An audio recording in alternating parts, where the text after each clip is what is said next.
the first game we look for, Robbie? Tottenham away. When we got Tottenham away?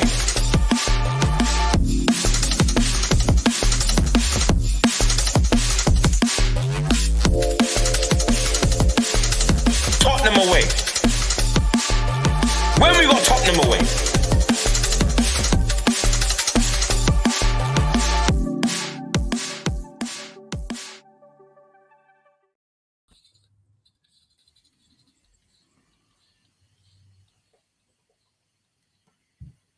What's up? What's happening, everyone? Welcome to Tottenham Away. It's the Monday night show on a Friday night. We've had to move it because of the Chelsea game. How's everyone doing? Yeah, good, man. All good. All good. Looking forward to the international break. let's bring that on so we can get some week's medical attendance underway. Still, I'm proud to lose, mate. Proud. JP, Mari. just take over for 1 second because I'm getting an echo and I don't know why. All right. Samari, man, how you keeping? Doing good. A little tired. I had an early flight to Mexico right now, and so I'm just You're in Mexico now, right? Yeah. Just Okay, waiting on the future missus to finish work. We'll meet up, have dinner, and plan a wedding. Maury, is that why your internet is like flawlessly working? Yeah. This is around the corner. Yeah, it works well in a different country, I guess. JP, can I just quickly say, with the microphone hanging in front of you, right? You look like those old school shows like Midnight Caller. No. Keep it there. But you need to get one of those neon things in the back that says live on air. Just to... Okay. Next Yeah, time. that should be quite good. Yeah. Tottenham away. That's it. Like Tottenham Away live. Red. Oh, always late. Always Yeah, late. Right, I he's know always Red, late. man. Look at him. Look, there he is. Hey! Thanks for coming. Hey. Cheers. Steegy, man. What's happening? You all right? What's happening, bro? I don't know about the Evening. red in your top, though. There you go. That's all right. It's just Milan. He's wearing Boca. I'm wearing Milan. This is international. It's international week. International Friday. That's right, international Friday. How we doing? Friday. Bring it on. Good. Let's tell us hello to everyone in the chat. Big up to everyone who joined us on a Friday night. Tony in the house. JJ, big up. Robez, how you doing? Roy, Jammy, Git, Rams, Benjamin, Quez. We've got the disabled team. Big up, you guys. Thank you for all your support as always. We've got Mark in the house. William, how you doing? Just a harmless potato. Big up to everyone. We've got 60 odd people in the chat. Smash a like, subscribe. Samit, how you doing? Samit, my God, Sammy. Sorry, mate. Do you know what? I've got a player called Samit in my team. It's on my head because I've got to speak to him tomorrow about something. So when I saw Sam, I'm like, Samit. Zach, how you doing? Alejo, big up to you as well. Boca Juniors, Milan away, he says. Yep. All right, look, I'm going to ask you a question before we get going, right? Do you want to talk about the Chelsea game, or has it been done, cooked, whatnot? Should we just talk about where we are now? Or do you want to actually talk about the game? To be honest with you, What is there left to cover? I mean, what is there left to cover on the game? yeah. It's been what can we say? Worst more- half in the century, worst half ever. James Madison, VDB. We need to talk about red how we're going to carpets. move Well, on. no, that's the news of today, isn't it? That was the breaking news this morning. Madison's injury being a bit worse than we first thought. We expected the Van der Ven. What we didn't expect was the Madison one. We thought maybe it didn't look too serious, Wow. but it seems to be that it is. It's a ligament issue, which has been carrying for a little while. So, how many games are we going to miss him out for? And it looks like it's in line with Van der Ven. Basically, every player that we signed this season is not going to be available tomorrow. Right. Okay. Do you know what? Let's go straight into it, right? That's the Sorry. reality. Forget the Chelsea game. It's happened. We've lost. We know the sendings off. We know the injuries. But let's get into let's get into the here and now. So what do we know? Well, congratulations, Postecoglou. Got the hat trick, manager of the month. Big up, Big Ange. He got it in August, September, and October. First time ever. Any manager's done it in the first 3 games of a new season. What? The manager cursed in coming August, then come September, is coming October. Listen, enjoy those awards, because you ain't getting near the award this month, my friend. You ain't getting near the award. It's only one game. It's only one game. Hey, he's no more awards. November, baby. He's winning 4 in a row. I do think though, there's an element of, whilst I understand the moment, whilst I understand the importance of the injuries and the players that are injured, I do think there's too much doom and gloom around it. It's not great news. I'm not gonna listen. I'm not gonna deny that. Let's look at it. I don't think it's. Van de Ven it's injured, like, injured, Manor Solomon injured, Perisic injured, injured, Richarlison injured. All of them are minimum 1 month. Most of them are 2 to 3 months. So really, Solomon and Perisic and Sessegnon we've not had in a long while. But I think we've missed him nevertheless. Richarlison, can we really miss him? Really? Yeah, but I think we've missed Solomon and Perisic, because certainly when Richarlison was playing, it was a problem, right? Yeah. But do you know what though? Kuti's back in 3, Destiny's back in 1. But that's the list as it is right now. That's the issue. If I was a youngster at Spurs right now, I'd be buzzing. Because I'm thinking, if I'm going to make it in this team, in this club, in this moment, this has got to be me now. This is my time now. So if I'm Phillips, if I'm Dorrington, if I'm any players that with any kind of possibilities, like my chance, the Brian Hills, whatever, this is their time now to grab it with both hands. Even Lo Celso, who looked to me out of it a little bit, he's not getting game time and stuff like that. If you don't grab this opportunity right now, then you don't deserve to ever be playing for this club once everybody's back. I'm not talking about the youngsters so much, the ones that more are in the squad currently and haven't really made any kind of impact, like Lo Celso and stuff like that. But the youngsters, man, if I'm one of them, I'd be like, he's been put in the first squad. I might put me in. This is grab your chance, Phillips. Grab your chance. If they get a chance, is the question. All right. I think also too. Of course, JP, they have to play.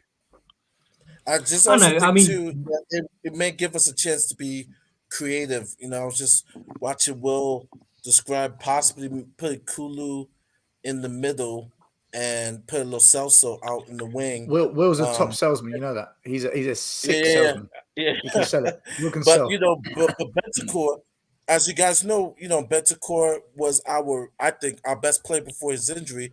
He could create. It's not going to be a drought. I mean, it's not massive level, but with Lo Celso and Basuma and Bentancur, we could still be able to feed Sonny and Johnson, and Cooley. Mario, I'll be honest with you, with that makeshift defense, because we are literally playing 3. We literally at the back 4, we're only playing one of them. Porro, assuming Porro starts. I would try and solidify the midfield a little bit just to offer a bit more protection for the defense. That's what I would do. And whilst we're already making 4 forced changes, the 3 defenders and Maddison, that's 4 changes that we're going to make tomorrow. They're forced. To then experiment with it more by putting Kulusevski in the midfield, putting Lo Celso out wide. For me, that's going to impact the team. I will keep the 6 players playing where they have been all season, Kulusevski out wide, and keep as much of it the same as possible, whilst knowing that you have to make the 4 changes already. Iggy, let's go through the team, right? Let's try and figure out what would be the best thing, and let's take into consideration what you said: stability, not too much change, trying to bed in some youngsters, planning ahead. Now, before we do that, though, I just want to show you something I brought up. I want to bring up something from Sky Sports a while back now. On the left was last season. and this is this season. The green is the dominance of Spurs. So you can see this season we dominate so much of the pitch, Pushing on a lot more higher the pitch. Yeah. Yeah, like the Conte, we're outside the penalty box. With Ange, it's the wide areas at the back, right down the middle, the channels. So the question is this: we're successful this season because of this dominance. Are we able now with the players that are going to come in to maintain that? Because if not, Postecoglou's system doesn't work. So if we start the back, what is everyone's? Look, Vicario's given. What's everyone's back for? Because there's a lot of different opinions on this. Is Davis available? Yeah, he is available. I'll go on. I'll let other guys. I will give my opinion. I'll let the other guys talk for a bit. Go on, Maz. I think that. No, someone else go. Let me gather my thoughts a little bit more. All right, look, I'll go. No problem. No problem. God bless everyone. We'll see you tomorrow. He's going to have to go Davis, isn't he? No, for me. As soon as he thought about it, he's like, shit. No, for me, the thing is, Neto's not available, is he? He's not available to. So it's a weird. Look at Iggy. Pick the back four. Neto. No. I'm thinking of who's playing wide for them for me to play out. Look, for me, I would go with Phillips and Dyer. I think you have to play Dyer. There's no two ways about that. Yeah, he's the most experienced defender that we have outside of the players that have been playing. He's going to be in, and I'll put Phillips alongside him. I'll put Phillips. Davis on the left and Porro on the right. I'll probably go with Emerson on the left because when I think back at the Palace game, Davis struggled out on the left. Wolves have got quick wingers. Wolves have got quick wingers. That's the reason why I would choose Emerson. That's what I was thinking about. I was thinking about their wingers.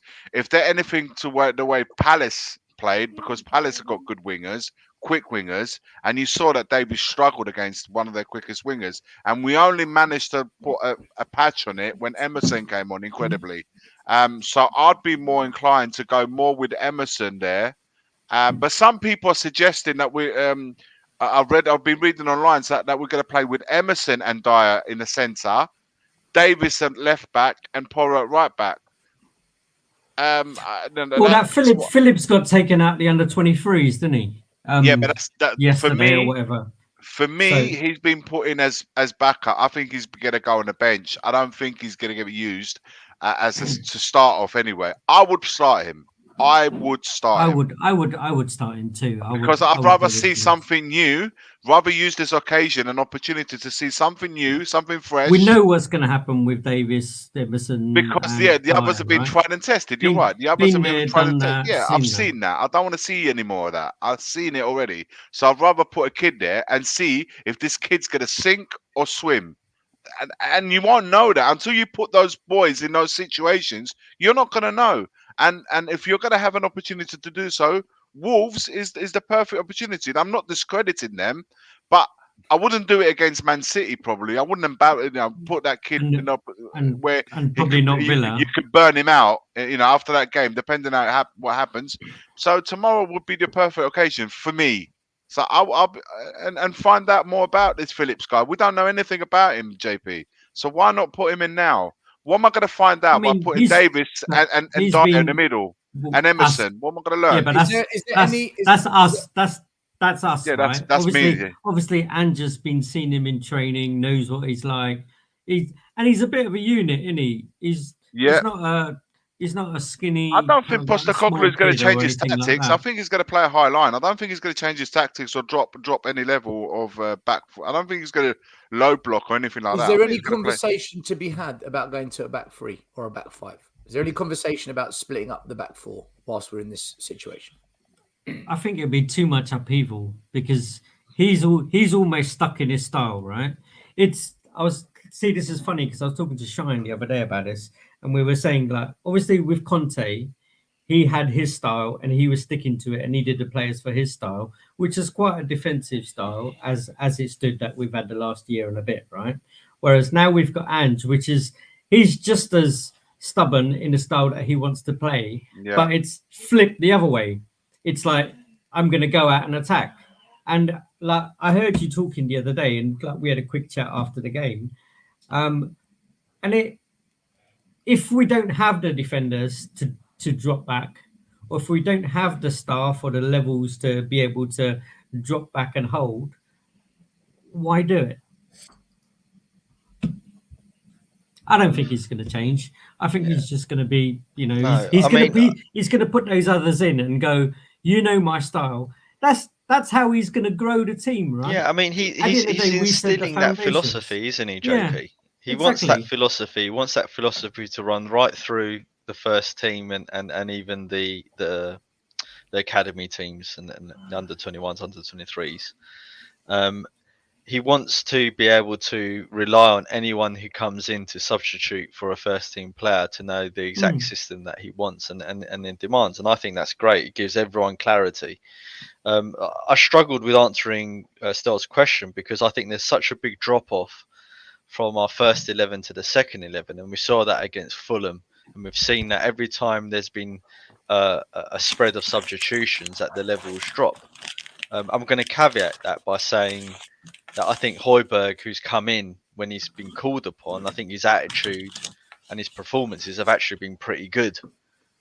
He hasn't set the world alight. He hasn't done anything amazing, but he's been consistently for him a good 7 or 8 performance for him, for his style, for his ability, and that's impressed me actually because I actually think that's a good attitude to show, despite him losing, his first team place and him being a regular of ours for the last 3 seasons.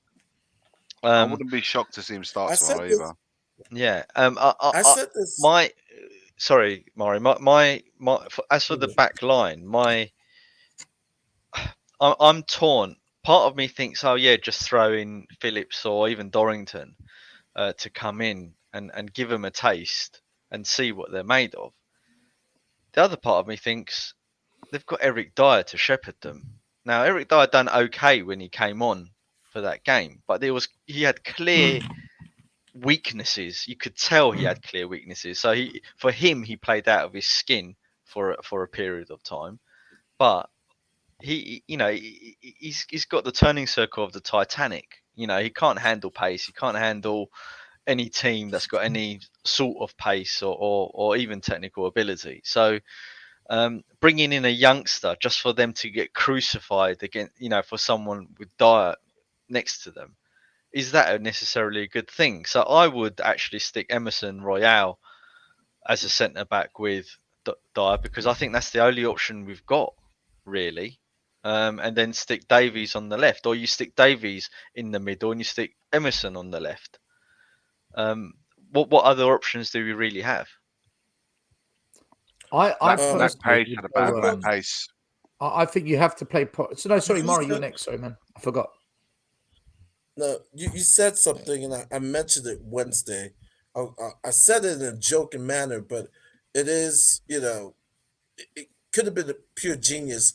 We as a channel, we went in hard on Ange for the Fulham with the 9 changes, because he wanted to see, the players in real competition, not preseason. What they got, even though we know they're crap, but he wanted to see, you know, maybe it was in the sense of, okay, injuries are going to come. I need to really see these guys in game time and full game time. Let them start, because sooner or later we're gonna have games like Chelsea where they're gonna have to come in and step in, and now you're really gonna see them step in like a Lo Celso, for the Wolves game. Skip may have to come in if Basuma now gets another yellow card, because he still is one yellow card away from missing the next game. Or maybe it was genius. Not saying that, I wasn't upset when he did that for the Fulham game, but maybe it was in preparation for times like this, because we do have a thin squad, and because it's thin, we're gonna have to play the fringe players that Iggy was talking about, like the Lacelsos and the Emerson Royales.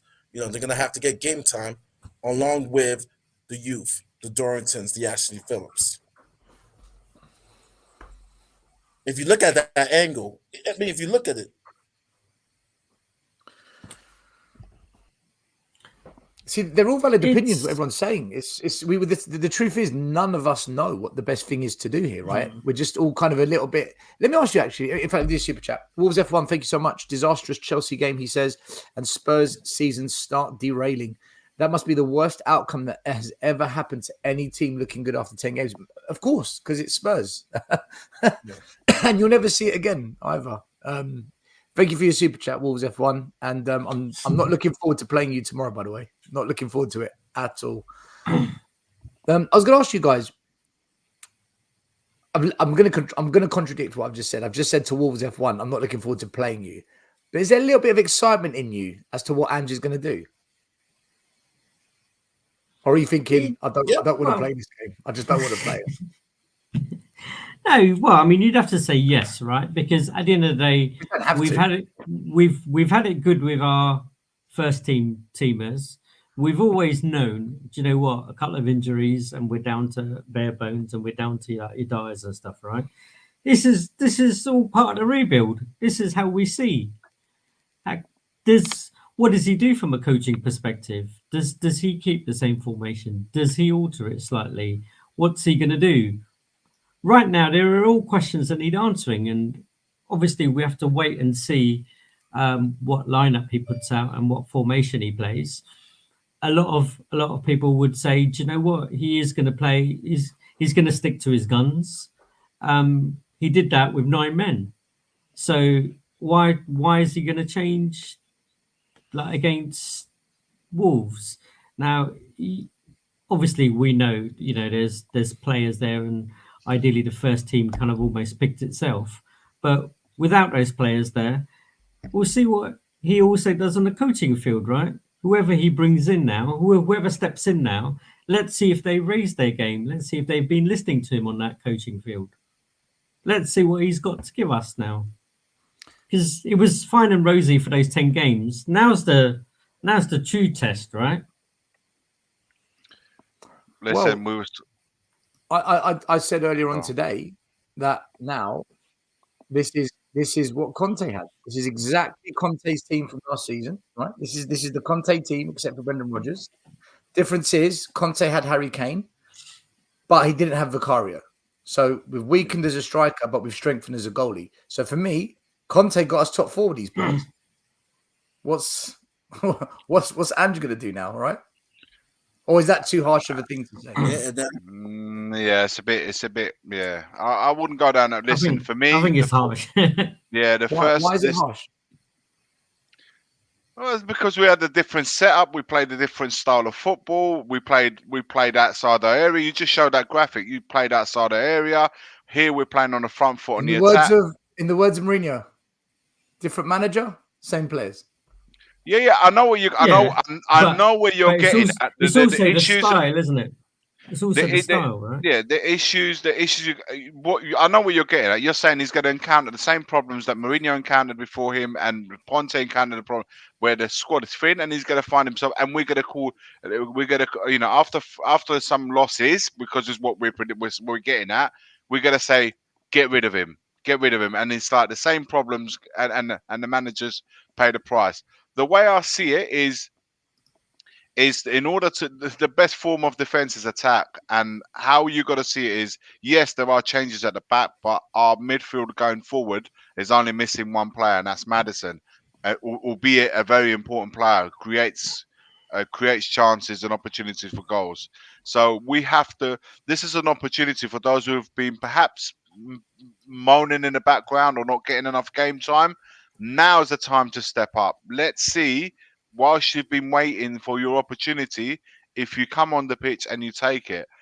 Listen, I don't think Andrew's going to change his philosophy. I think he's going to play the same football, and I think he's going to play it on the front foot. And the best way to protect your defence is by going on the attack.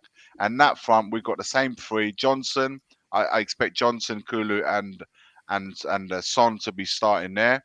Sarr and Bissouma. Bissouma is always going to be a 1 yellow card away from suspension moving forward. There's no 2 ways about that. So when it comes, we'll deal with it then.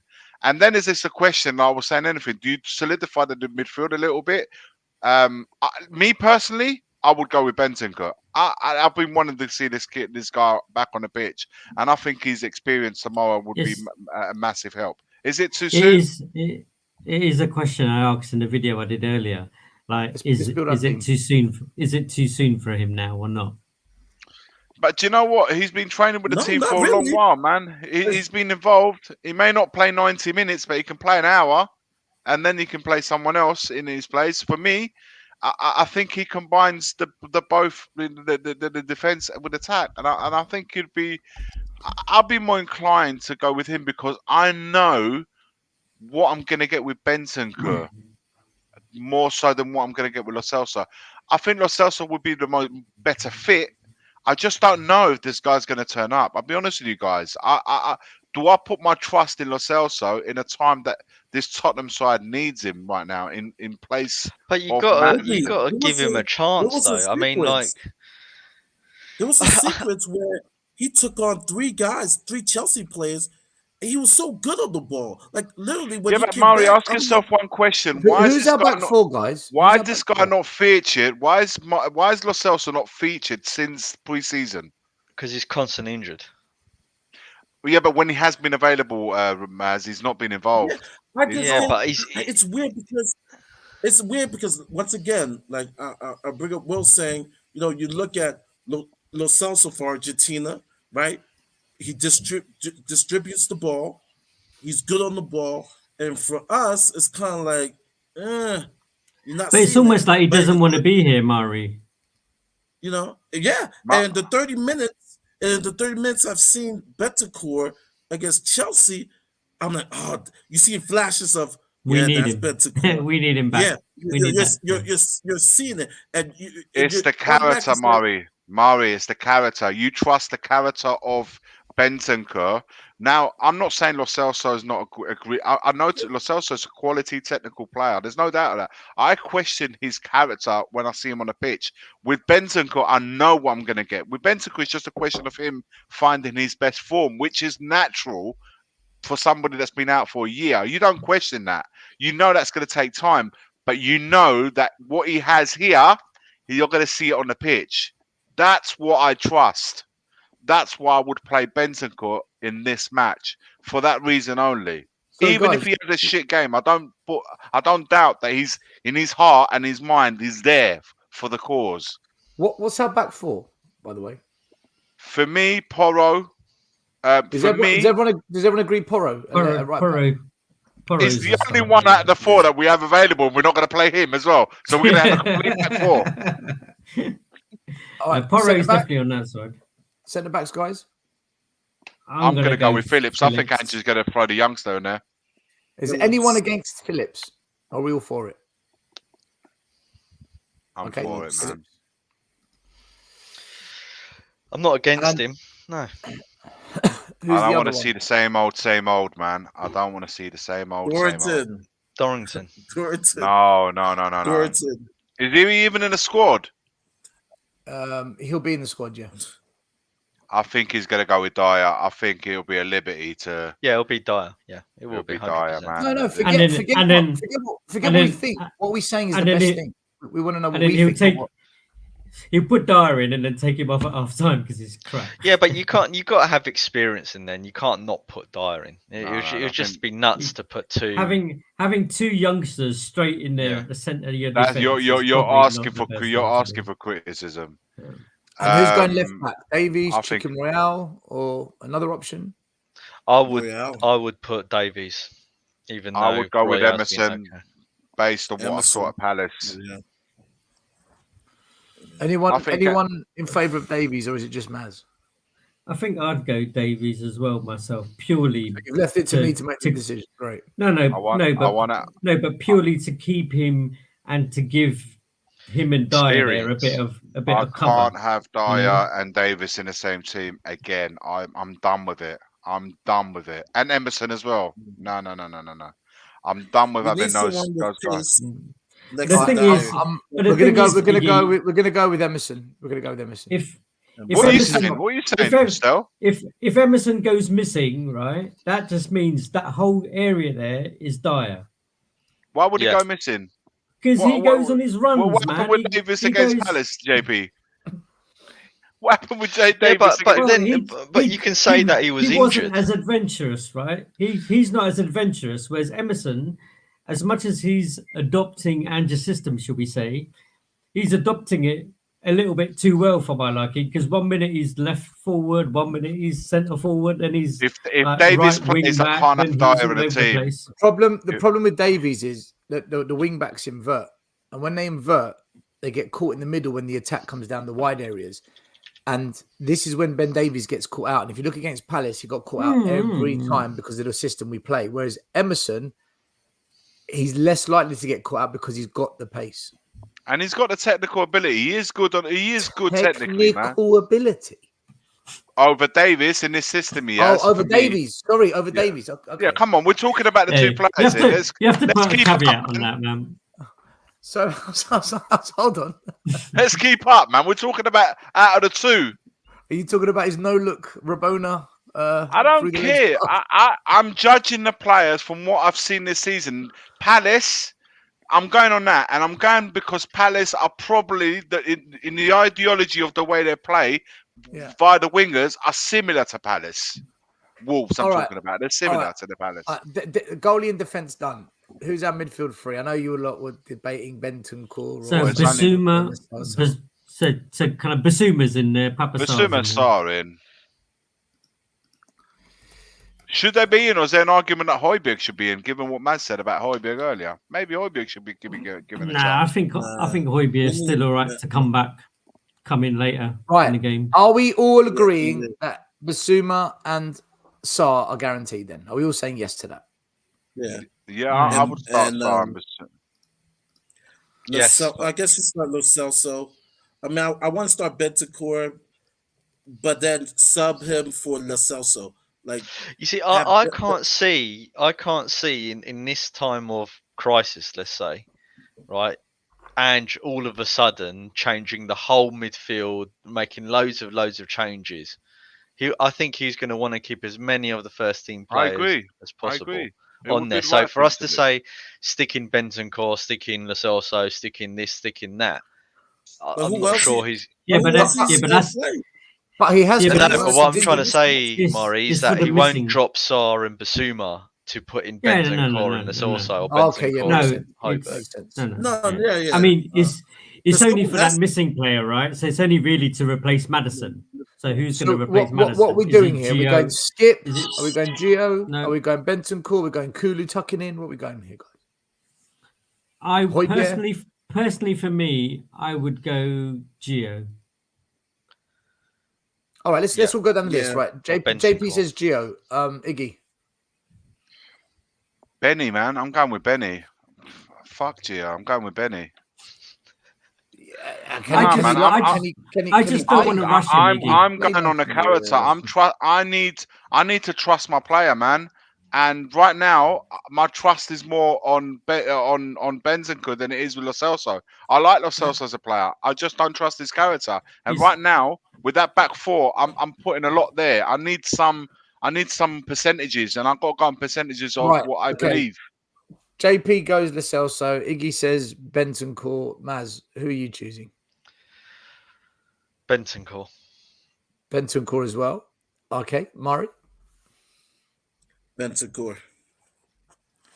Okay, it's Bentancur then because 3 against 1. For the record, I would have gone to Celso. That's fine. But Mark, just to answer Mark, it's not about easing him back. For me, if Bentancur can only give me the first 45 minutes, I'm starting him. And then Lo Celso can play in the second half. No problem with that. Exactly. I will play him for as long as he needs to play. He ain't going to get 90 minutes. He's going to probably give you an hour maximum. But I'm still going with him. And my view would be, Iggy, I'd rather have him at the back end of the game to see the game out. Yeah, but the game could be over by then, JP. As in what? The game, that if you're playing Bentancur in the second half, say bring him on the last half hour, the game could be done because Lo Celso hasn't performed. If we are 2-0 up, if we are 2-0 up, I would much rather him come on and be solid in that midfield. We have to be in that position first. No, I know. But as opposed to having him there early, and if we were 1-0 up, 2-0 up, something like that, even if we were 1-0 up, right, and taking him off at that point and then putting Lo Celso on, I would be more concerned about that. My view, anyway. Yeah. Can I ask a question here? Right, 6.5. Yeah, go on. we've got no creativity in that midfield now. Lo Celso is an attacking mid. Well, Bentancur has to be our. We're relying on creative person Bentancur, in aren't there. we, to be the But that's not his creative play. force? That's not his game. Well, he did that when under Conte's system, didn't he? How much faith do you guys He have in was our Lo Celso? creator. Yeah, but Conte's system was on the transition in a counter. We're talking about a team that builds up the play, possession, and then someone to create something high up the pitch when we get the ball to that final third, which is what Lo Celso does. How much faith do you have in Lo Celso? No. It's not about the That's player, not- Ricky. No. You're misguided with what I'm saying. It's not the player. It's the system we're playing. The way we play. Do we not need that creative player that? And is that not what Lo Celso is supposed to do? You're right. But, You're right. But Bentancur isn't exactly a DM, right? He's a central midfielder. He's like Pape Sarr, if Yeah. you ask me. Yeah. Really? Yeah, except Pape Sarr's Really? got more of an engine. Yeah, box to box. I don't know if he's got more of an engine than Bentancur. I mean, if you saw him under Conte, he ran. No, his right now. absolute... No, Maz. Right Yeah. now, Bentancur is in full flow. Benny's Yeah. coming back into. full Bentancur has a fitness. better technical skill than Sarr by far. Better passer, better vision. I mean, this is not to insult Sarr, but for me, he was our creator on the team before he got injured. It was Bentancur. He was our best creator on the team. I like the understanding that he has with Kulusevski as well. I think he has a really good understanding with him, and I think Benny. that could benefit us. And like I said, it offers a little bit more. But that wasn't in a 4-3-3 system. He had that understanding. That was in a 3-5-2. Good players. Yeah, but I think it's just the connection that those two have. The connection is there. You know what I Doesn't mean? matter I what think- system I you think play. The that's- connection Guys, is there. do you remember? I did a show a while back explaining. Where is it? You see, Mark. Now you're Right here, talking. look. Lo Celso can When go we get missing. the ball from the back, That's how what we I don't build it trust, up. Mark. I explained how we build it up down the wide areas, and it progresses up the field. Look at Madison, the 10, and then it progresses up high. You need that creative player up high. Like, I can't go. The slides don't make sense here because I'm just jumping in and out of them. But Still, I'm not disagreeing with your thinking. You're right. I'm not disagreeing with your thinking. If I'm right, why are we saying Bentancur? I don't trust the player. It's not. I don't think he's got ability. Why not, I though? don't Why trust him. Because of the reason that Mark just said in the chat. He's the kind of player that when you need him, he goes missing. That's the part I don't trust. It's not because I don't think he's good enough. Did he go missing under Mourinho? He went missing at Fulham though when we saw him in the cup. The whole team did. Yeah, okay, but he was one of those players. And so the ones we're picking today to play. You're already making the changes that we've seen before us. We are making 4 forced changes. They are four forced changes. I now have to get the 6 bang on. I have to get the 6 bang on. And the 3 up front, they pick themselves. So I'm fine with that. The Sarr and Basuma, absolutely fine. That's where now that third link. You're right. It's got to be an attacking player. I'm not disagreeing with you, but the thing is, I swear to God, if Lo Celso gets picked tomorrow, I'd understand it. I'd understand why it'd be picked. But anyhow, he goes missing. I'm coming hard, man. I'm coming hard. Not just on him. I'm coming hard on you lot that chosen him tonight. I'm coming after your Why? But what if Bentancur starts? He doesn't create anything because he's not that player, and he at 45 minutes he's like, sub me. I'm knackered. That's too much for me. Then what? Then I'm coming for you. What do you mean? No. If the guy has 45, no. Yeah. Hang on. If he has 45 to 60 minutes, let me finish. If he has 45 to 60 minutes in his legs, I'd understand that because I don't expect him to play 90 minutes. But I trust the man. the player's a good player. Bentancur's a good player, but I put my faith in the man that he's going to do turn what? up for me on the day to do what he always Just to does. turn up. I don't know. He played Like, for Juventus. Bentancur's not a player that just turns up for the sake of it. He doesn't just turn up and does nothing. He will be part of that midfield, and he'll be I saw more in 30 minutes. the transition from our defense to attack. He's very good at. He was one of our better players. I saw more in 30 minutes than Lo Celso did in the Fulham game and has done this season. Yeah, he and came on mind you, against Chelsea. everybody says Men. Mari's favoritism, and everybody says Mari's favoritism towards Argentinians, and I'm saying that. I mean, like I said, I saw some flashes of Bentancur. He went up against 3 Chelsea players, like almost spun his way through them. And I'm just like, 9 men. There goes the betting. So, Marvin, you know 9 men against Chelsea. You saw him in the last half hour. none of this is going to matter yeah. because Højbjerg is going to play, right? That was better than Imagine Højbjerg anything I've starts seen Lo Celso's done this season. And What I'm if you throw a with you, wrench Iggy. in here? I'm Can I throw a seeing wrench in here? Betsy. Will, do you know what the No, argument is? we were just talking about the starting midfield. lineup. Who's going to replace Madison, right? No, we're doing our starting 11. We're doing for a tomorrow. team. Yeah, But yeah. we're stuck on. We've all agreed Pape San Basuma start, but we're saying does Bentancur No. or Lo Celso go Some into of the guys 10? were going for Davis at left back rather than Emerson. The other 3 we all kind of agreed No, on. we've done the defense. The defense is done. Yeah, no, but we were saying that's where the choices were. Now we moved into midfield, and Bentancur's the argument here. Do We're you start arguing with over Lo Bentancur Celso or Bentancur. or Lo Celso? I don't trust Lo Celso enough to start him tomorrow. Or Kulu. Kulu. That's what I was going to say. Put Kulu in midfield. I'm reading the chat. Where's this Bring thing Brian where Hill on the left wing. Bentancur doesn't create? Yeah, but Will, Bentancur can create. Well, I heard you say that earlier on about. Whilst I understand, if we had our back 4 the way it was, and the midfield the way it was, and you want to say, do you know what? I want to see Kulusevski play in the 10 and play someone else out wide. I'll say, do you know what? That's a good idea. Why not? Why not try it? But when you've made 4 changes in the team, and you got the Porro and Kulu link on that side, why would you break that up in the moment that Tottenham really have been broken up forcibly, by the way, because of the suspension and injuries? Why would you break that link now at this moment in time to play him in the number 10? Only because I don't think that link has been that good.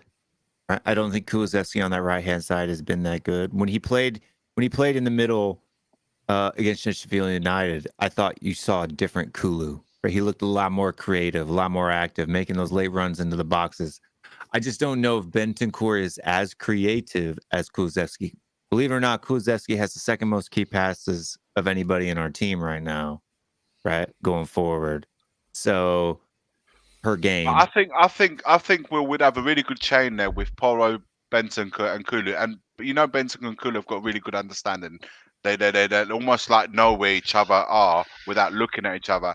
And Porro's got, well, maybe not of recent times, but they've played a lot longer together. Like Emerson on that side would be new with Brennan Johnson and Sarr there. Iggy, when Lo Celso played pre-season, right? He played every game, yeah, and he shone. I thought he did well. He shone. He did. Now, he did. And as soon as the season and then he went started, missing. no, he didn't go missing. As soon as the season started, no, he stopped getting minutes. So where he was building After up the momentum, Fulham we killed it. Why? Because Madison's better.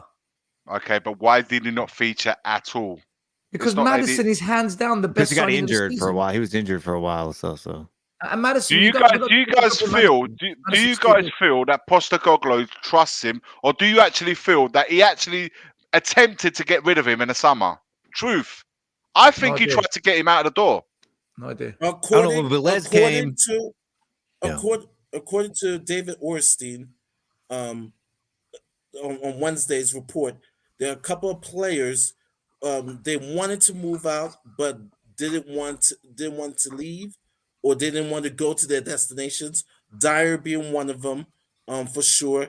You named plural players. Lo Celso could have been one of the players. Lo Celso said he didn't want to leave. He wanted to stay and play. And then Velez was mentioning Lo Celso as one of the reasons why he chose to play for Tottenham. So another factor as well is that Lo Celso complained, didn't he, that Ange promised him that he would feature in the first team, He did do and he that. hasn't. Yeah. And this may be the window where Ange says, "Okay, I've said to you, I'm going to feature you, and maybe Here's put your him in." chance. Yeah. I mean, guys said that in the press conference too, right? Like he said, a lot of these players, they've been with it since the beginning. You know, he's pushing off that they're not good enough. He's just saying, I pick players to win games. And they've been playing with this from the beginning. They've been a part from the beginning. And now's their chance to come out and make a difference. Look, it's Wolves, right? So I'm not that. We're going to have to try things. There's going to have to be some niggling and naggling that we're doing here. It gets better after Wolves, right? Because we have a Doji coming back on the left. Now that allows us to utilize Emerson in different positions. Yeah. You know, Ben Davies, where does he go? Does he play left center back alongside Phillips on the right? Do we play Dyer? I mean, Ben Davies can't play in the back four, Will. He can't, man. One thing I've figured out really quickly that he cannot play in the back four. By the way, guys in the chat, I want to see. Be participant as well. Would you go with Bentancur or Lo Celso? Just say one name, write it down. So I've got a notepad. Notepad. I'm going to write all your names on there. So, like you guys say, going to come for me and Stel, blah blah blah. I'm going to come through all of you lot in the chat as well. So be participant. Put a name down. We can just do a poll in the chat. We'll do a poll. I'll do it. I'd like to see people's names. I like to see people's names. Don't be so aggressive, Iggy. No. I'm coming for you, not in the chat. Coming for you. Will Short style. Some of the guys in the chat were saying we're coming for you. If we go for Lo Celso and he messes up, we're coming for. No, stop.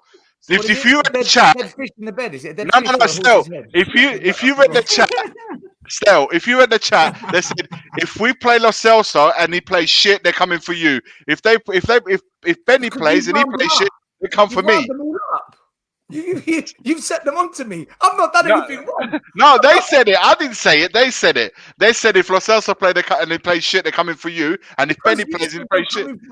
So now, if everyone puts their starting man, they can be held accountable as well.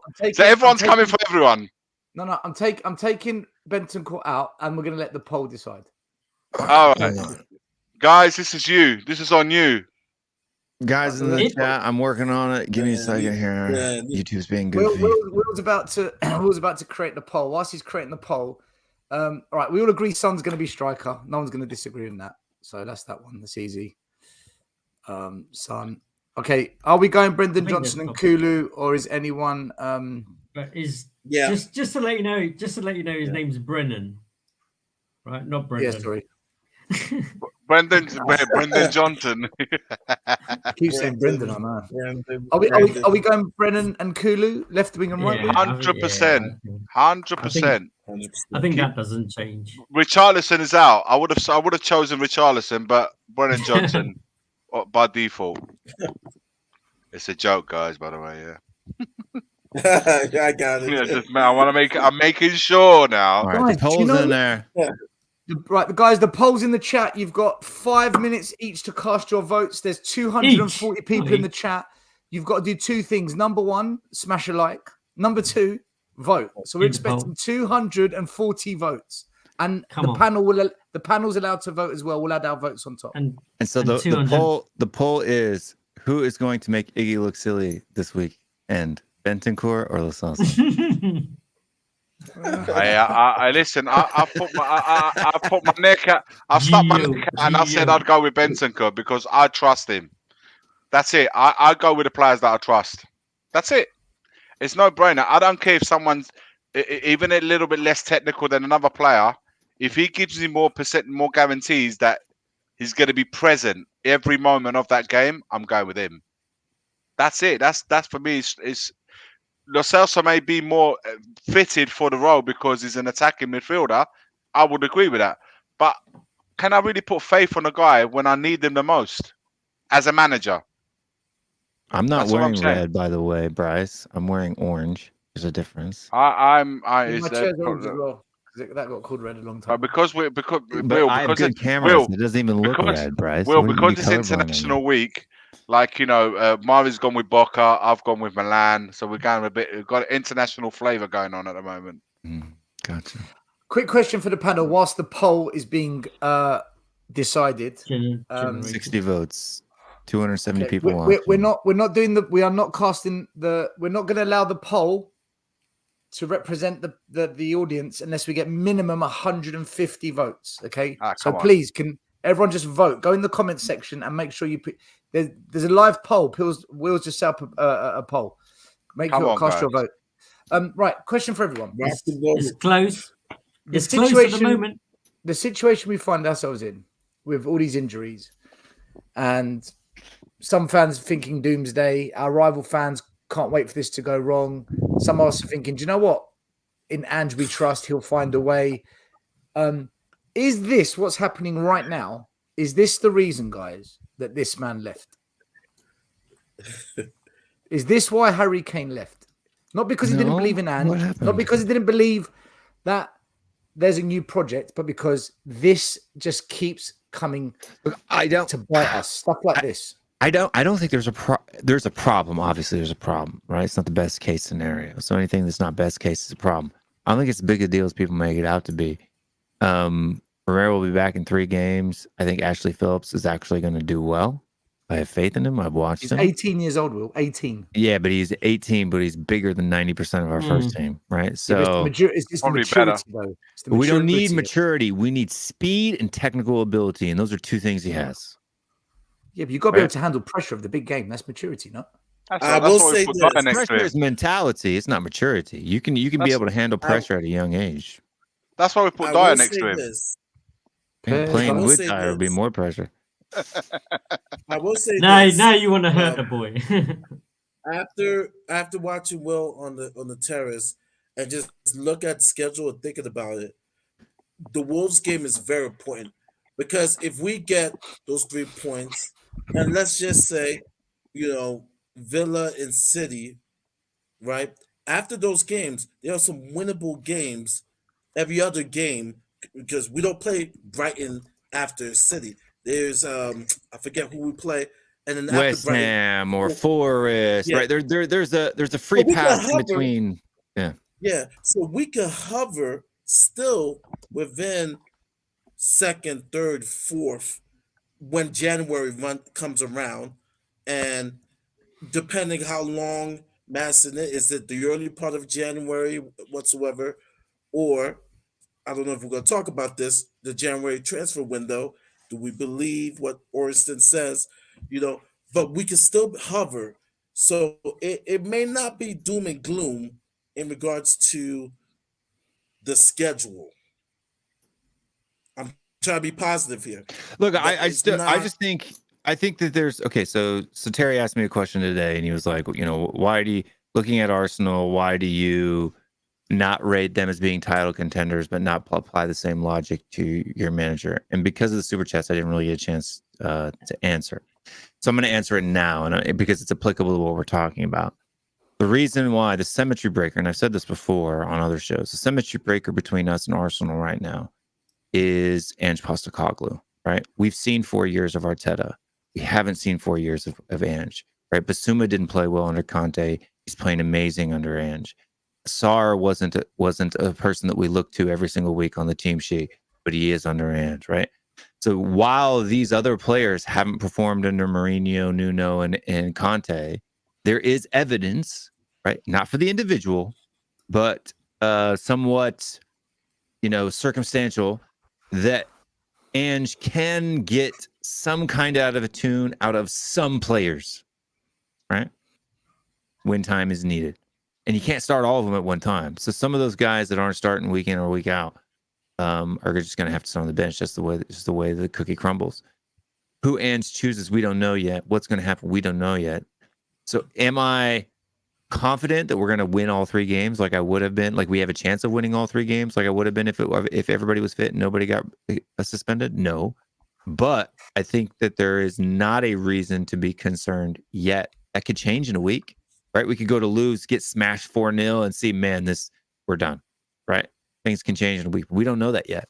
So until I know that, and knowing what Ange Postecoglou's done in the past with no-name players, There's no reason for me to be skeptical of Ange and his abilities yet. And we all knew it was this. Like this was a project, right? It's not like we're all expecting him to come in and win the league with the squad we've got and the players that we have at the moment. And just because he's picked up a couple of injuries, But isn't it more the case that we predicted this was going to happen? Like, I don't think this. I don't think it's this fast. This All at one time. in one hit. kind of like maybe not all at one time, yeah. But we knew that one or two injuries to, Maz, it's either the one of suspensions those. on top. It's the players suspended on top, and it's the injuries being 3 months, not 4 weeks. But we said, didn't we, that if Romero, Maddison, who else, and Son, if any of those three got done in any way, then we're screwed. Then all of a sudden we've got VDV and Doji's one game, but it's just gone from bad to worse. Yeah, and I don't think. I think Maddison will come back. I don't think it's going to be 3 months, right? I don't think it's going to be 3 months, right? Ange seemed fairly he said he may not be back until January, sounding like it's more positive. Back end of December. Earlier than January. So 3 months would be February, right? And we're in middle of November now. So I don't think it's going to be 3 months for Maddison. I think probably you're looking at 3 or 4 weeks. And the international break, I think, will help that. Who knows? He could come after the international break, be fine and go, right? Because if this is a nagging problem that he's had for a while, right, and he was healthy enough that, and for where are you at, Arsenal DeGroot? I'm sure you're out there somewhere. People are trying to slay me now because I said Maddison's fine. It's not because I said it. It's because Premier League said it. The Premier League FPL said it. Gareth Southgate selected him for England after that game was going on. So they had to have some type of fitness news, right? You had, reporters and images of him wearing training gear and this and the other thing. I wasn't basing it off of, oh, he's fine. If the scan came back on Friday and said it's worse than they thought, well, then it's going to take it. And then they'll do another scan, and they'll do another scan, and they'll do another scan. They have no idea how long it's going to take for him to get back, right? So we shouldn't think the worst, right? You should plan for the worst and hope for the best. So, just a couple of quick super chats because they've been building up. Hit those likes, people. Come on. And big up to Language Angels. I think Ange might start Phillips at centre back tomorrow. We've picked Phillips. Sammy says, Mari, what's the name of Wolves' ground? Oh my goodness. I know how to say it correctly, but to make him happy, the Monolex.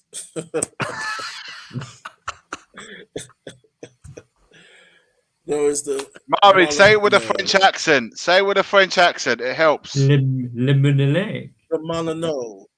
The Molyneux. Molyneux. Le Molyneux. Molyneux. Oh my God. Anthony Lafleur, big up for the super chat. Big up to stay on the panel. If you guys can beat Wolves, it will show that Spurs can overcome adversity. My club Milan came off a bad run of games and were able to beat PSG midweek. You've made Iggy very happy. That's why it's true. Happy. Anything's possible in football. Of course, man. Of course, it's possible. We're gonna listen. We have to take one game at a time. We got Wolves tomorrow, then we got the international break to get our house in order a little bit, and then prepare well for the Villa game, in the hope that we don't lose any more players during the international break. That was a funny game, actually. Just like really quickly, that like Milan game where they were all throwing money on the funny how on the rumor. Oh, yeah. Fucking hilarious, mate. I got the good fellas in my head now. Funny how. If you guys think about it, 4 points keeps us even on points with Arsenal and Liverpool, even if we lose to City. So we're not going to lose tomorrow. Donna Cullen, thank you for becoming a member for 3 months. Donna. And also, Donna Cullen, thank you for the super chat. Wagwan, Mr. Stelios and boys. Mr. William, the orange cap really suits you. I am a bit of a red knight. That's the thing. This is what the kids are wearing these days. $5 Bass Pro Shop hat. Another super chat from Donna Cullen. Mr. Iggy, Inter is on top of the table. Does it concern you? This Donna Hashtag Cullen ain't half sounding Forza. like Dietrich's, I tell ya. Forza It's got Inter. Dietrich's Dietrich is vibes in in Canada. yeah, yeah, but you know, Dietrich's is a wizard. There's a level of fraudulence right there. Yeah, Isn't it? there's a Donna Cullen. You're not related to Mr. Dietrich's, are you, by any chance? Dietrich's Cullen. Dietrich's Cullen. I'm telling you, Oh, I'm not God. Or is concerned. No, to answer Or your is question, it Donna Kane? Donna I'm not Kane. concerned. Guys, we are now 47 votes away from us telling you if it's Benton Court on the sell. So come on, 47 more votes. There's 250 people watching. Come on, just 47 votes. You can do it. It's free. 103 in the poll. Pay for it. You don't pay to vote. 103 have done the poll, right? We've given you a free bit of entertainment. Come on, hit the likes. So we'll find out what's going to happen there. I know Will's touched on it and he's gone over a bit. Wait, hold up. What's going on with the poll? What's happening with It's the coming, poll? man. It's coming. There's another 105 4 votes. We still need 45. We need 45 more. That's what I was saying. We're 43 votes away. Now we're 40. Someone, can you please stop unvoting? G-O. Quick question. So Will's briefly touched on it's not as bad as everyone thinks. Sorry, beg your pardon. But with the games coming up, Villa, after Wolves, that is, Man City, Newcastle away. We've got West Ham. These aren't the Sheffields and the Bournemouths and the Crystal Palaces and the Fulham. These are teams that beat top 6 sides. Do you honestly think, any of you guys, that Ange can find a way to get these players to play out from the back, turn and move, progress the ball, basically how we've been seeing all season? Do you see the players that are about to come in able to do that? I'm talking about the defense more than any other area of the pitch. Or do you think, do you know what, let's just brace for impact? I think if Ashley Phillips has got pace, right? If he can hit the ground running like Van der Ven has, then you've kind of got Dyer there as a little bit of a stopgap until Romero comes back, right? As Will was saying, be it we put Ben Davis out there or whoever plays out there, Emerson, Or even Emerson next to side, Phillips. You never know. it's only for one game, right? Because Udogie is going to come back. So I don't think it's that bad. And I do think it's a great opportunity for Ashley Phillips to shine. And I want Ange to use his blueprint to go, it doesn't matter, I'm not changing. This is the blueprint I want us to play for the next 5-6 years. So therefore, changing it after 10 games because we've got a couple missing and a couple of injuries doesn't make sense. Hold up a sec. Hold up. Let me answer. I just saw one sec. I just saw this message here early on. Lisa Emma's nephew, Alfie Dorrington, gets to start for the Spurs. All right, now I want Phillips out. I want Dorrington in. Lisa, I'm rooting for him. I hope he starts. How about Phillips and Dorrington? No. We want Dyer out and Dorrington in. Exactly. Yeah, Dorrington and Phillips. Come on. I'm cheering for you, blood. Lisa. Young blood going forward. Yes, And I appreciate the and see something will new, part. something fresh. Dyer and Davis is not fresh anymore. It's dead wood. I want to see freshness in that team. And Postecoglou is the right man for these kids. Play them, man. Play them. Be brave. Donna Cullen with another super sorry. chat. That's okay. Yeah, my Dietrich is my long lost cousin. Makes probably. sense. It makes sense, Donna. I don't know about the next one though. Still, Doing the next I one. want to address this one just real quickly because of our. Oh, sorry, we'll come back. Yeah, go for it. Yeah, so 지영님, 우리는 그 황희찬 선수가 잘 알고 있어요. 그 문제가 뭐냐면은 우리가 선의가 있잖아요. 선의가. I fully agree. That's exactly what I was thinking, mate. we've Basically, got I some. said, Well said. Basically, what I said was, yes, Hwang Hee-chan is a good. I know what you said. Is a good striker, but we've got Son, and Hwang Hee-chan's not Son. So we'll have them both. We'll have them Exactly. both. It's exactly no, what I he's thought saying you said. that Dyer, Hwang Hee-chan's going to tear up Dyer, is what they said. It wouldn't be wrong. I don't know. Could be a he or a she by that name. That's a unisex name. But the problem it is could be a that I toaster. don't think that if our midfield and our front line, like I said this, and I've said this a couple of times. I said it on Savage Show yesterday. I said it on the Terrace today. We defend from the front. So as long as we keep them from creating chances, if we press better and we're stronger in the midfield, then it will take a lot of the pressure off the back line, and our back line won't come under. If we maintain possession, exactly. the way that we keep the Wolves from scoring against us is by having 75-80% of the ball and scoring a lot of goals, and we win the games. Even in Villa, right? Dyer is only a liability if Villa has the ball. If we keep the ball, Wolves. yeah, but I'm saying even at Wolves and Villa. Yeah. well, we're going to have the majority of possession of Wolves. That's a given for me. At Villa, it may not be so much as a given, right? But if we maintain a majority of possession against But the Villa, thing is, well, against Villa though, he's good. Against He's a good manager. Against Villa, one thing I do want to say that and it can't be you can't discard or what's the word I'm looking for? You can't undervalue the home support factor. I think our fans have been great at home, and I think in the home games in particular, I think there will be like having an extra man on the pitch. It really is, and I think the fans are going to play a key factor against Aston Villa at home. Listen, they're great away. Spurs fans are great away, but I think at home against Villa, I think they're gonna be a massive difference, even more so now, given the moment. Oh, mate, at the Chelsea game, even when it was like 3-1, like the fans were there. Fans were singing. Yeah, I've got a couple of super chats. I'm oh my god, Mr. Stelios, I think the bed behind you looks very empty. Do you need some company there? If you ever do, you know who to look for. I'm always available for you. It's quite a nice picture. It's quite a nice picture of her, to be honest. Though. I'll tell you what, Donna. ask Mari, who's fitter, Donna Cullen or the Queen? Right. I'll tell you what. You and Daniel have been fucking me for 23 years, so I'm glad to I'm glad to pay back the favor for one night. Good reply. Another one, Mr. Stelios. Really. What are your thoughts on a backline of me, you, and Will?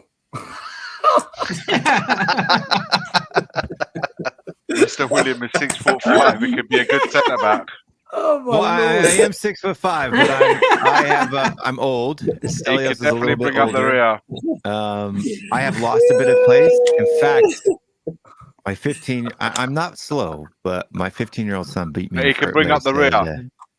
And play a long ball. Yeah, bring up the rear. My 15-year-old son beat me in a foot race the other day, and I was a little embarrassed. It was the Is first it time over in his 9 life. o'clock? Yeah, we're over the 9 o'clock. Did you ground him, watershed. Will, in anger? Did you ground him in anger?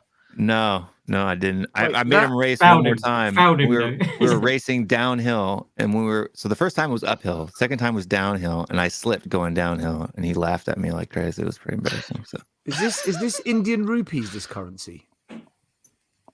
something like that. Yeah. I'm sure it's not some kind of Moroccan currency, and Dietrich is using his burner account in Morocco or something. I don't know. I'm telling you, it's Dietrich's. I have no idea. Donna, you are on one tonight. Thank you for the super chat. Every show, people get questions about football. Oh my lord. Oh my goodness. We lost Yes. our flow. We lost the flow That is of what the we were rupee. talking about. We're talking So, about Mr. Spurs. William, I don't think I can play with 16-year-olds. Very young for me. This show's finished. Are you talking Thank about you, that Donna. back Yeah, line? we're I'm good to go for that back line, Donna. I'm good to go. Good to go for that back I'm not line. playing with no 16-year-olds. I'm not good to go. I'm not playing. Keep me in the dugout. Yeah. I'm all right. Move on. I'm injured. Yeah, so like going forward, does anyone like realistically think Ange can do something here? Because I'm just thinking, like, my heart says he can because it's different, but then my head says these same players have done it to so many managers. They let down Poch, the Davies and the Sessignon type Emerson-y players, the Dyers, the Højbjerg, and then now we're gonna, they didn't do it for Conte, they didn't do it for Nuno or for Jose. Did Højbjerg let him down? And Is they that a haven't. fair? And Is that a they've fair been on- statement? and they've been on the bench. That He type has of player. one power he has tomorrow, and that's not to play them. That's the one thing he has in his tool. He doesn't have to I don't play think them. it's fair to lump Højbjerg in with those guys. No, I agree. The Højbjerg that we've seen the last couple of games has been very much. It's not even for the that. I mean, cause. let's take him through his what is it three and a bit seasons. Yeah. I mean, he's literally played every single game for us. To be honest with you, he's far Maz, from he was lukewarm at the beginning of the season when the transfer to Atletico Madrid didn't happen. But since then, the last couple of games, he's reassured. From what I've seen, and I only judge people from what I see on the pitch. From what I've seen, he's involved. He's involved in it. I saw the way he celebrated that goal line where he stopped the ball going in. I saw that. So he's very much, at least to us watching, is still very much immersed in the for the cause. So for me, I wouldn't have a problem if he played moving forward, be it from the start or coming on. However, the others, the two, especially the two that are playing in defence, I'm done seeing them play together. I'm done with it, and I'd rather play the kids, because if nothing else, they'll gain experience. They will gain experience. Without playing, they're not going to gain anything. I get you, Iggy, and I do have that sentiment as well. West But Bromwich Albion. Big up West Brom. Sorry, That's man. a tough one though. I have that sentiment, but my thing with Anzio. the kids is you've got to introduce them in a phased way and But in games whereby you're Maz, winning. If you're Dorrington or Phillips and you've got Van der Ven and Romero playing every single game, if you can't hope for some sort of game time when both of them are out, when are you going to get this? When are you going to get this game time? You're never going to take Romero off or Van der Ven off to give these kids a chance. You're not. Phillips, yeah, but they got brought in as very. So Dorrington's is coming through the academy, so there's not a guarantee that he's just going to get thrusted into the first team. Yeah, I agree. We haven't really got a history of doing that, albeit, I mean, Phillips was bought this window, right? Yeah, but he's still, was it 18? Is it 18-year-old? 19 now, I think. 18, 19. So out of the two, Phillips potentially, would be the one to put his hand up and say, look, I'm ready. I'd be happy with that. But I'm a bit. I would rather see the youngsters being phased in when we're winning, and then seeing them for a half an hour, then build them up, and then they get their chance, rather than you thrust them in when we're on, when we're on our knees. But these are the occasions. Sorry, Murray. These are the occasions 18 when and a half. those youngsters shine, right? They've got an opportunity, and they could just almost be nailing that spot. Yeah, I agree with this comment. With Tanganga, Liverpool at home. Yeah, because of and how did he turn injury, because of Solomon's injury, I got an answer to that. And he was good in that game. Well, he got injured a lot, because of Richarlison's injury, Perisic and Solomon's injury. I'm kind of intrigued to see, because now this is his spotlight. Right now, this is truly a spotlight. Brian Hill. What has Edge done with Brian Hill? We'll get to see these next coming weeks. So I'm a bit intrigued to see what is going to come out of it. I think he may get sub appearances, Murray. I think he may get sub appearances now. Yeah, because I mean, we're paper thin, so he will play. So I'm kind of intrigued. What's the output? We sub. can predict I think he needs to start. But Maz, to answer your question, do you not feel that Tanganga that played against Liverpool and the following games that he played before all this shit happened after that, do you not feel like under Postecoglou, it may have turned out differently. You won't stop the injuries, of course, but his journey at Spurs would have been different Yeah, under you a could say manager like that. Postecoglou. You could say that about You could say that about millions. Winks. You could say that about many Yeah, other loads of players. players. Right? But They went through the shitstorm. They went through that grinder of getting I lost. think, yeah, and that's what I fear with the youngsters rooting for coming him. in now. Right? Is we've seen it happen to our youngsters, and where we've just destroyed them. Right? Where they're coming into maybe either a negative atmosphere, or we're not playing well, or we're struggling. Right? And if we introduced Alfie Dorrington and Phillips now, we would lose, let's say, to Wolves. How's that going to make them feel? And then you've got to field them the next game against City. How's that going to make them feel? I just don't know if that's the right thing to do. I want them to come in, of course I do, because I want to see our young players come through and be amazing. Like like when we got Dele Alli and when we saw Winks when he first started and he was promising. But I'm not sure it's the right time to bring those guys in. The thing is, some people say now's the best time because we're not expecting anything now. Yep, that's what I think. That's exactly. I what think I'm we thinking. are expecting it. And I think a lot of the fans don't think we're going to lose I would- against. I would rather see. Wolves. Everyone on YouTube today that I've heard, or the majority have said, this is the beginning of the Spurs decline. Nah, I'm They're not all sure about that. hoping. They are all hoping because they're opposing fans and the fucking haters. That's why they're all Some being of our hoping. fans. That and They're because they're hoping because for they've it, been man. chirping. They've been chirping all season, every single game week, right? You're gonna fall We're off. lucky You to get be an there. We're injury, you lucky. fall Yeah. off. We're lucky You're gonna to be fall there. off. We're You're gonna lucky fall. to be there. So if We're we lucky to don't be fall there. off, they're all in the mud because everything that the worst possible scenario that we could have faced, other than our entire first 11 being injured at once, right, which is a completely unreasonable situation to be in. There you go. Okay, here's a question then, right? Iggy, would you put Dorrington or Phillips against City? Phillips, yeah. If they've done well against Wolves Dietrich, and Villa, it's yes. Dietrich because it's Canadian dollars now. I told you, man. We got I him. told you. We got him. Fraud. Dietrich, you got him. fraud. Absolute fraud. The thing is, the only reason why I'm more inclined, and this is tough because I've just said Lisa, we're all rooting for him, and I do. Lisa, if he plays, and Lisa Davis in the chat, if he plays, Dorrington plays, would absolutely be rooting for him. Of course, why wouldn't we? We're all Spurs fans here. But given that perhaps Phillips has got a little bit more experience playing in a certain level, like the Championship, albeit the Championship, I'd be more inclined to say Phillips, than Dorrington. I don't know enough about the kid, Dorrington-wise. I know he's doing really well, but I don't know. The thing is, though, Iggy, if they play against Wolves, and play well, and they play against Villa and play well, then why not play them against City?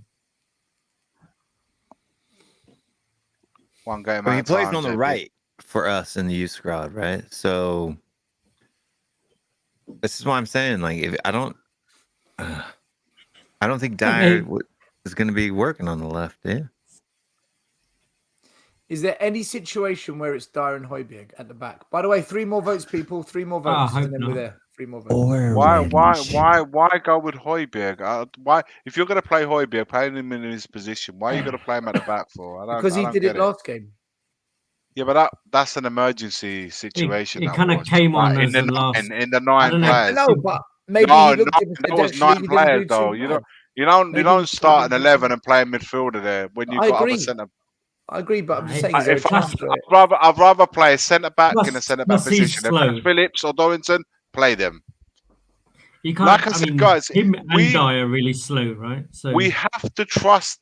At some point in the career of a manager, of a player, of whatever, you have to trust the kids. If you're in a situation where you're an clear emergency situation, throw them on, man. Throw them on. Why are we so hesitant about playing an 18, 19-year-old? If he's got a 19-year-old for all the potential, because if he's at Spurs, it's because there's something about him, which is why we brought him in. Now, He knows he's not playing if Romero and Van der Ven are there. He knows that. He knows that Dyer might be the next one in line. So he probably thinks that Dyer is going to play tomorrow. But there's another spot available. Now, if he doesn't think that, if he doesn't get the call in that moment, and you're going to play midfielder there, or you might play Emerson in there, you might play whoever you want in there, and he gets overlooked. If I can't get this chance now, when is it going to happen for me? Because Romero's going to be back, Van der Ven's going to be back, and everyone's going to be back. And then before I know it, I'll be like down the pecking order down there. Now is the chance for the kid to play. Play him. I'm not. If tomorrow's Man City, Arsenal, then I'll be like, I don't know, man. I don't want to lose this kid if it doesn't go well for him. But with all due respect, it's Wolves, and I think it's a good opportunity to play him. That's my thinking, guys. I'm trying to explain as best as I can my thinking, but I don't know, man. If you guys disagree, well, by all means, no problem. That's where I'm at with it. The poll, the audience have spoken, people. The decision has been made. With over 152 votes, 61% of you have decided it's Bentancur. There you go. It's unanimous. Bentancur is the choice of the public. The Spurs fans have spoken. Yes. Now there's 62 of you.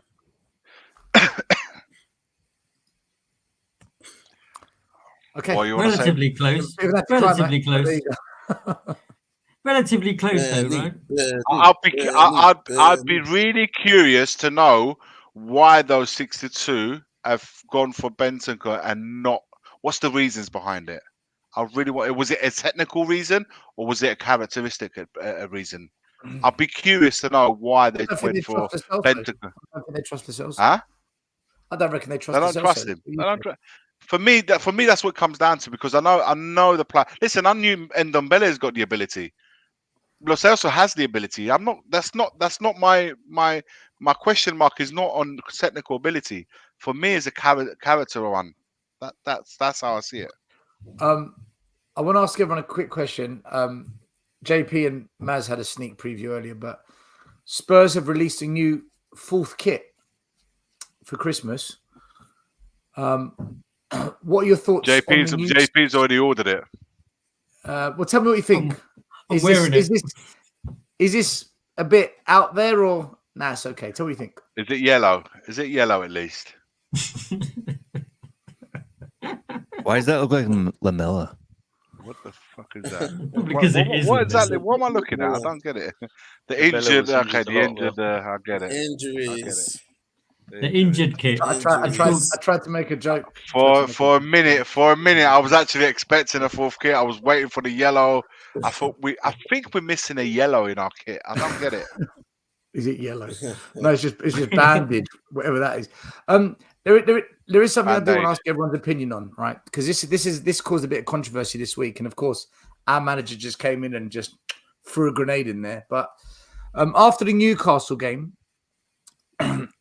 Lego Man, so cute, threw his toys out the pram.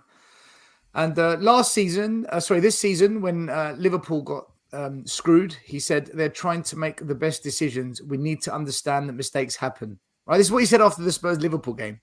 After the Newcastle game, when Arsenal played, less than a month, he said, "I feel sick to be part of this. I feel embarrassed. It's an absolute disgrace that goal is allowed." So when it's Liverpool and Tottenham, it's okay. Mistakes happen. When it's on Arsenal, disgrace, embarrassing, blah blah blah. Now, but Poch's response was fucking brilliant to all of that. Well, we're going to get into that. So Pochettino said too many coaches wanted VAR. Now when it's against you, oh no, it's a disgrace. It's difficult. I'm not talking about Arteta. Yes, you so fucking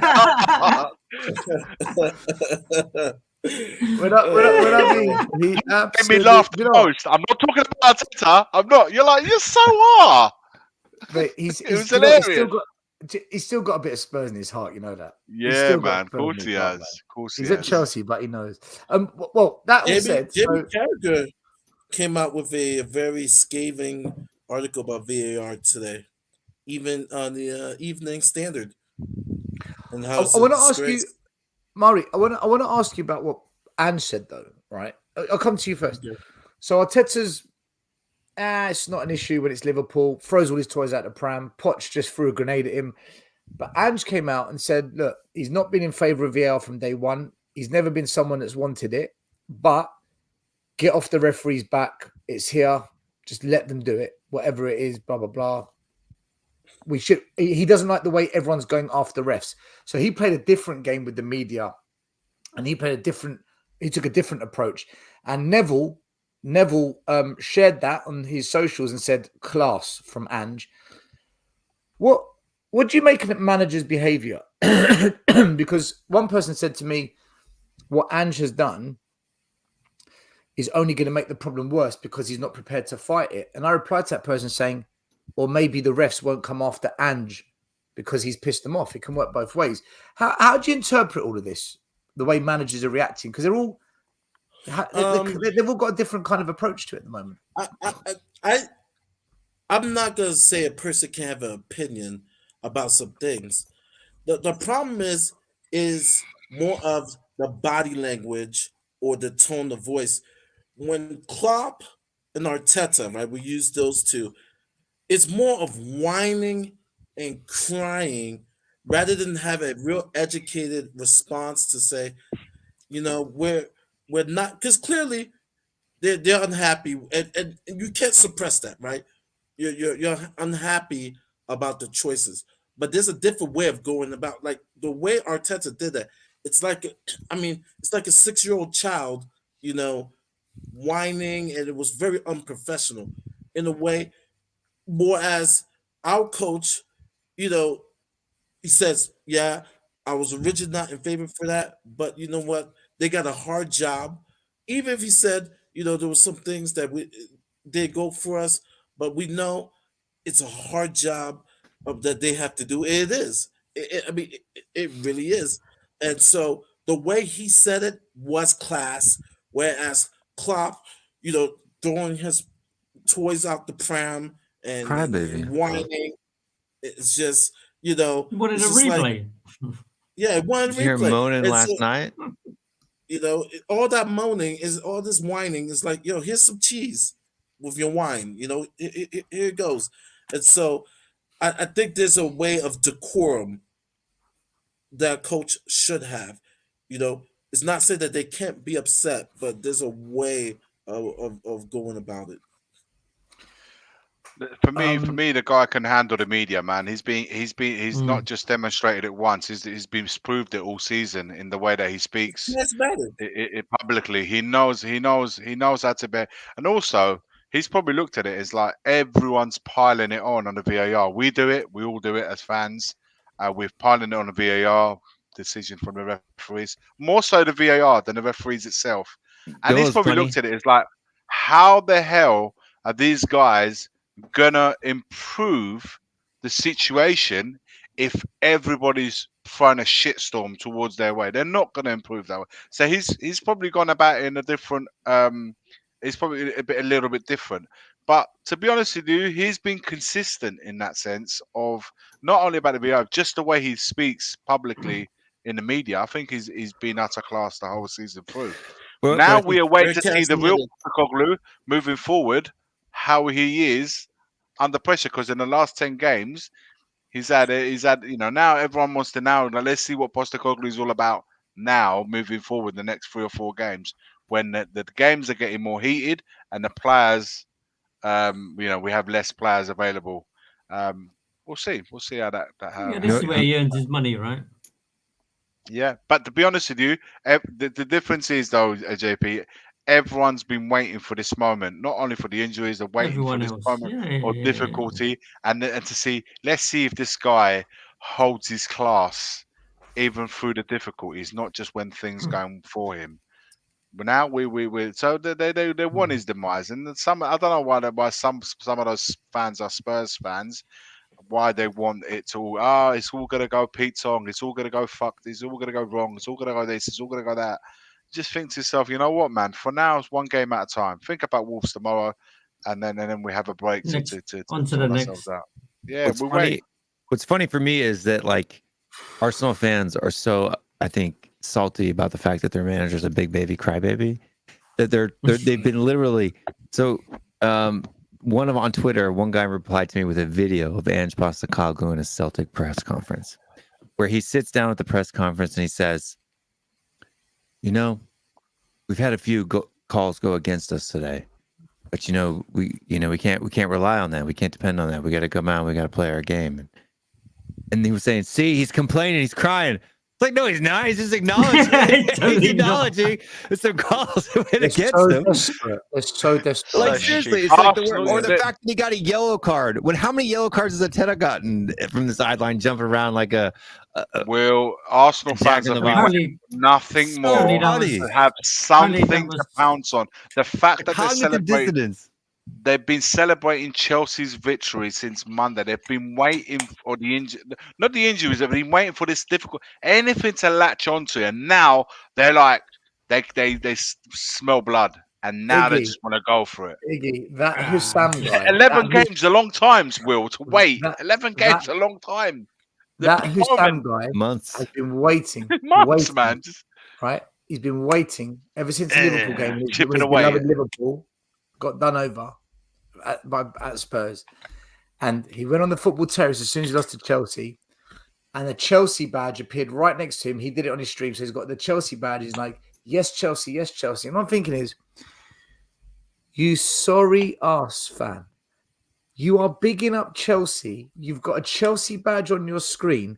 And Chelsea's the same club that Gerrard slipped against and denied you at Anfield, your beloved Anfield, the league title under Brendan Rodgers. The same Chelsea that dunked on you to take the league, to stop you from winning the league title. You're sitting there with a Chelsea badge.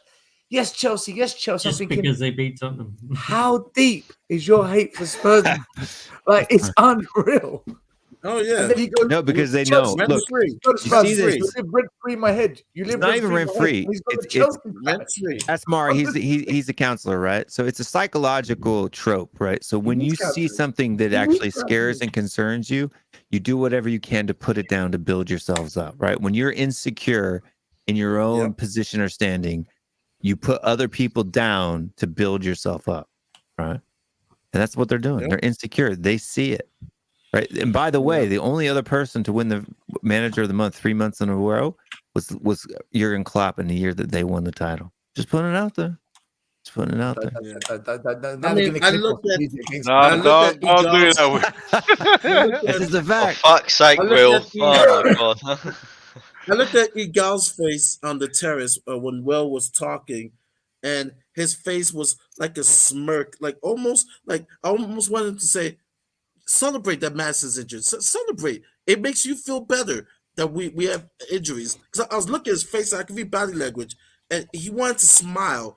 He just wanted to smile. Just like, yeah, be real. Don't be you, Igal. Be real. Celebrate that we have Madison being injured. Because I see the smirk in your face. Because if we are fully healthy, you know what? Yeah, we go toe to toe with you.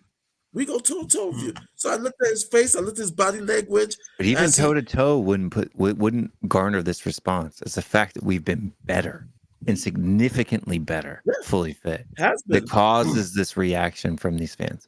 Because if our results were worse and our performances were worse, they would be like, they wouldn't even No one care. would give a monkeys. Yeah. But the fact that we aren't, and the fact that we look good, and the fact that we're playing good, it scares them. They're worried. They're nervous. I'll Right. tell And you, that's why the City day that fans are giving us credit, but they're not cussing us because they know they're better. Right.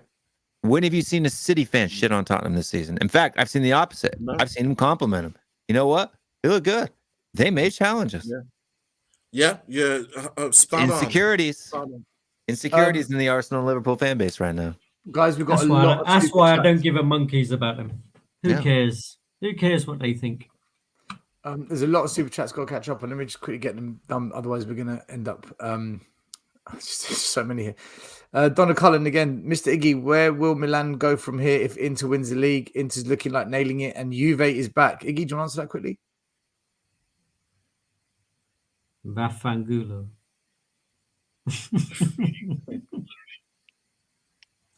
My phone's going off. Sorry, guys. Miss Iggy, we'll go to when the Inter's looking like nailing it. Juve's back. It's only November. Those are the three teams. I think Napoli are a little bit behind, but Yeah. I think the title is going to Milan. It's going to stay in Milan. It's going to be between Inter and Milan. I think Juve are doing well, but I think Inter is still the favourites, and I think Milan is the one that's going to challenge in the end. So I think it's going to Milan. I don't know which of the two clubs though. I couldn't tell you. But yeah, that's what I think. Mr. Steros and just Mr. Dietrich's cousin in Morocco. Big up to you for that. And now another currency, mad, whatever that is. Dollar's good, isn't he? Big up, Matt Coppin. He says Ledley King made his debut in May 1999 at the age of 18 against Liverpool at 18. Happy for Phillips or Dorrington to start. Good point. Ledley did start at that age. Donna Cullen says, Mr. Telios, isn't it a good idea if I release that Mummy Spurs kit? That will make my Christmas sales go higher. Go for it. Make your money. Go, Donna, go. Mr. Stelios, Mr. Poch is my friend. Wherever he goes, he's one of our own. He promotes my Spursy PR everywhere. That's why we let him win the other day. So you screwed us. Thank you, Donna. Done it again. So, Mr. William, Mr. Guardiola, Mr. Conte, and have also won Matt. Yeah, but I'm talking about the first 3 weeks of the season.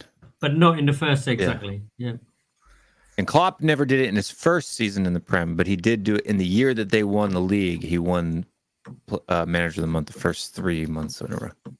Do you know what? I want to know what Donna Cullen's real job is because she sent in about 10 super chats. I'd love to know what your job is. She probably is a PR person. Donna Cullen, she's got cash, man. Big up to Donna Cullen. It's not going on players, it's going on Tottenham away.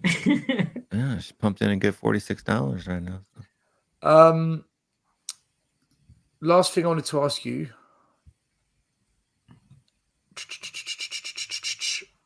The transfer kitty. Now, I know Maz is going to get excited by this one. Ange Postecoglou recently said this. He was asked if he'd like Chelsea's budget. Not really. I've always said I've never felt it's about just spending. That's been proved time and time again. If you get it all right, then you've got a pretty strong case. But there's always a limit to every team. You can't have 24 world-class players. That will never work. It doesn't work. It's been proven. It's about having a squad that's balanced. Guys that are committed to the cause. Guys that maybe aren't going to play every game, but every time they play, they're going to make a huge impact for you because they buy into what you are trying to build. Just spending endless amounts of money to get the best players is proven time and time again not to be the answer. The answer is to get the right chemistry in your team, in your squad, to have 24 committed players to one cause. I don't think you can do that if you just get the 24 best players in the world. That's a headache I definitely don't want. Now, Daniel Levy right now. Before I was about to say that's a beautiful script by Levy. Now, what do you make of those comments from Ange on top of what came out yesterday, which was the journalist, I think it was Ornstein, he broke. Ornstein. As far as I know, there isn't much money at all for this winter, so January, the transfer window. Spurs knew that Harry Kane was likely to leave and spent much of the money they would end up receiving for him in advance. Then some on top of that too, both senior and youth levels. They will need to be creative. I'm sure they have targets.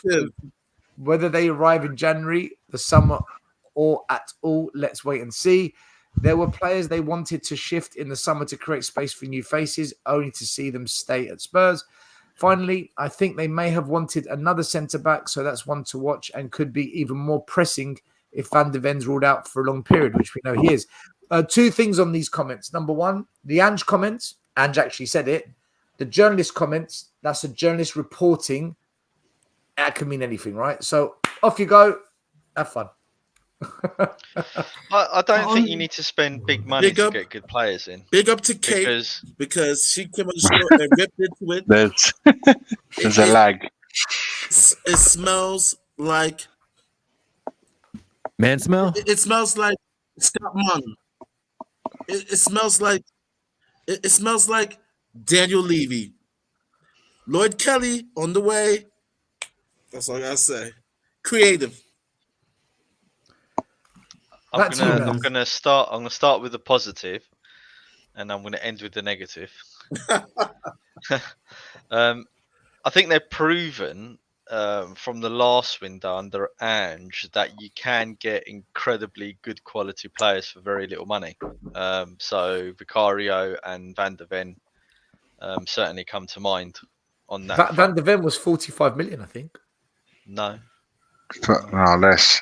no, I think it was 30. It's wasn't about it? 30, It's about 35. 45. it's about 35. I Well, think. when you look at 45. the quality of him, I think that's a bargain. To be honest with you, you'd want a think hell that of a lot. Tab Sober was 40 odd. Sorry. Yeah. Maz. So if we base it on those two players, then absolutely you don't need a hell of a lot of money to get quality in, assuming that they can replicate that. However, it just sounds like the same thing that every single manager has said for the last 20 odd years come January, where they know they ain't going to get no money. So what can I say? It's just another Levy mind trick. But Ange is the one who made those comments. Well, Ange's words though there is a sense to what he's saying. There are things that he said that make sense. That's He how doesn't he want, likes to work, isn't it? yeah, that's how he likes to work, and there's a clear sense he hasn't ruled out anyone in particular, and we're not going to No, get but 24 neither players. have. But We're not going to but get 24 neither- players of the same level. We're not. But We would- neither no one neither thinks- did any of the previous managers that got asked this question and Yeah. how they answered it. It's not as if Conte gave really bad answers when he got asked it. It's not as if No, but Mourinho what gave I'm really saying, bad answers. he's not. It's not. He doesn't want 24 players all of the same level because No. they're all going to expect to start every week. So there's a logic to what he's saying, and I can understand that. But that Ornstein one, as soon as he said that first line, I stopped listening. When Stel read that first line, Yeah, but for me it's like, are we giving a lot of credit to Ange now for stating the obvious? no, I'm not crediting I mean- him. I'm saying what he said makes sense to me. It's not like Yeah, but that is look at it. that and is read crediting him, isn't it? Yeah, but You're it saying makes yeah, sense. he If it didn't make okay, did it make sense to you? no, yes, but what I'm trying to say is that we're giving credence to what he's saying because it makes sense, but it's stating the obvious. So it's nothing different to any manager that's come before him. He's just saying it maybe in a slightly better way and because of his good track record with what he's been saying in the results, you think, oh, okay, fair enough. And yeah, it is fair enough. You know, Maz, he's didn't right. Conte say that you We're- need to buy we're 2 buying players it. every window of £70 million? Did he say something very different? Well, Conte wanted Bastoni and Martinez. Yeah, and because players like that, right? because under Conte, he needed a whole new 11.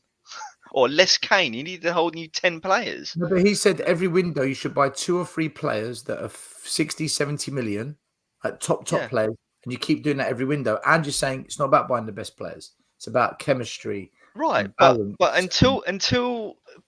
having to spend. until we go, okay, so and I'm going to be consistent here. Until Ange, right, and Levy for the next 2-3 years win stuff and consistently, or let's say we don't win stuff, but we're up there, 4th, 3rd, 2nd, consistently playing brilliant football, then they're not going to win me over based on a quarter of the season gone past. I don't make my decisions based on us playing well for 10 games. I make my decisions based on what's happened in the past of the last 23 years and what could happen in the future based on what's happened in the past of the last 23 years. Otherwise, we're just going to fall for the same trick that happens every single time that But a the new problem manager is, comes though, in. Yeah, but Maz, hold on. There's a difference this time. Joe Lewis, I'll come back to your super chats in a minute.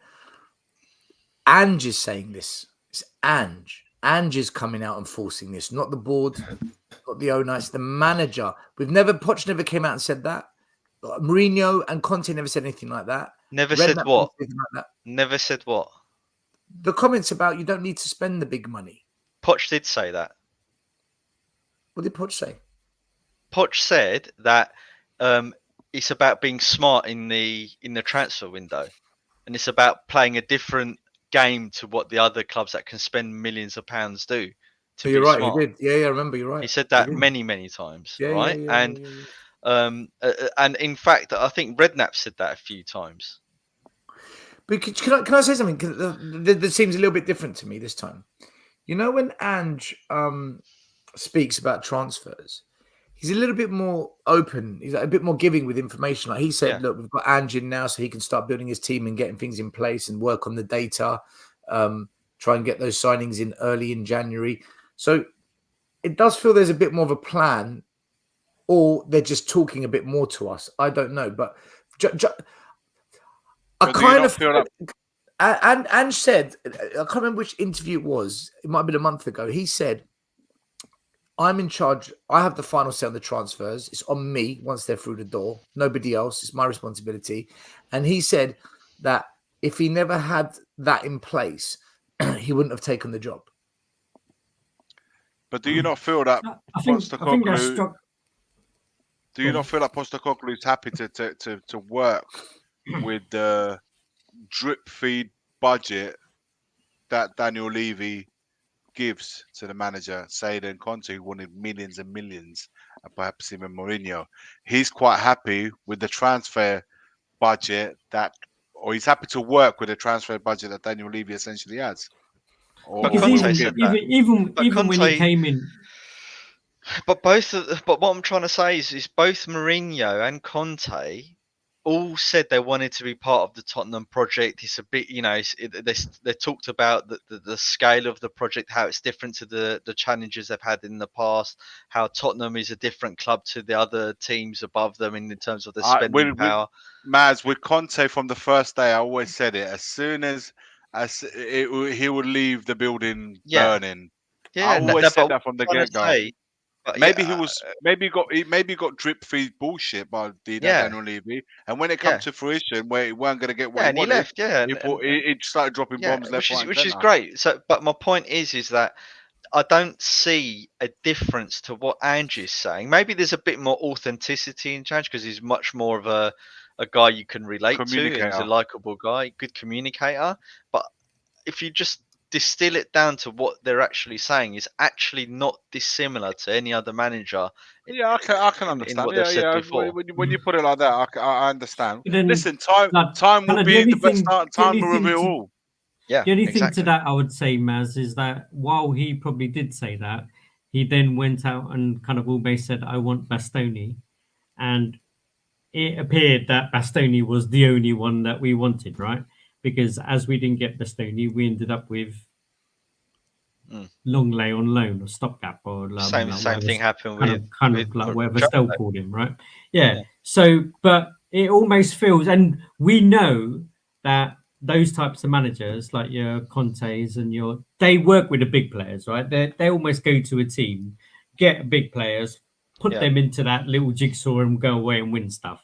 Whereas Ange does seem to be a person who is happy to work with and unearth gems, and those gems don't cost a big fee, do they? Which again is all music to Levy's ears. Yeah, I agree with you, and but my caveat to that, I think where we need to be a bit careful is that it was one window, and it seems from that one window we got everything right. Vicario, Van der Ven, Madison. Wow, and that's lucky. That's lucky, isn't it?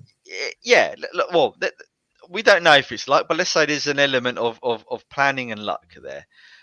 If Ange didn't get, let's say, a Madison, right, we'll be looking at a completely different season, I think, to what's happening now, where we would lack that creativity.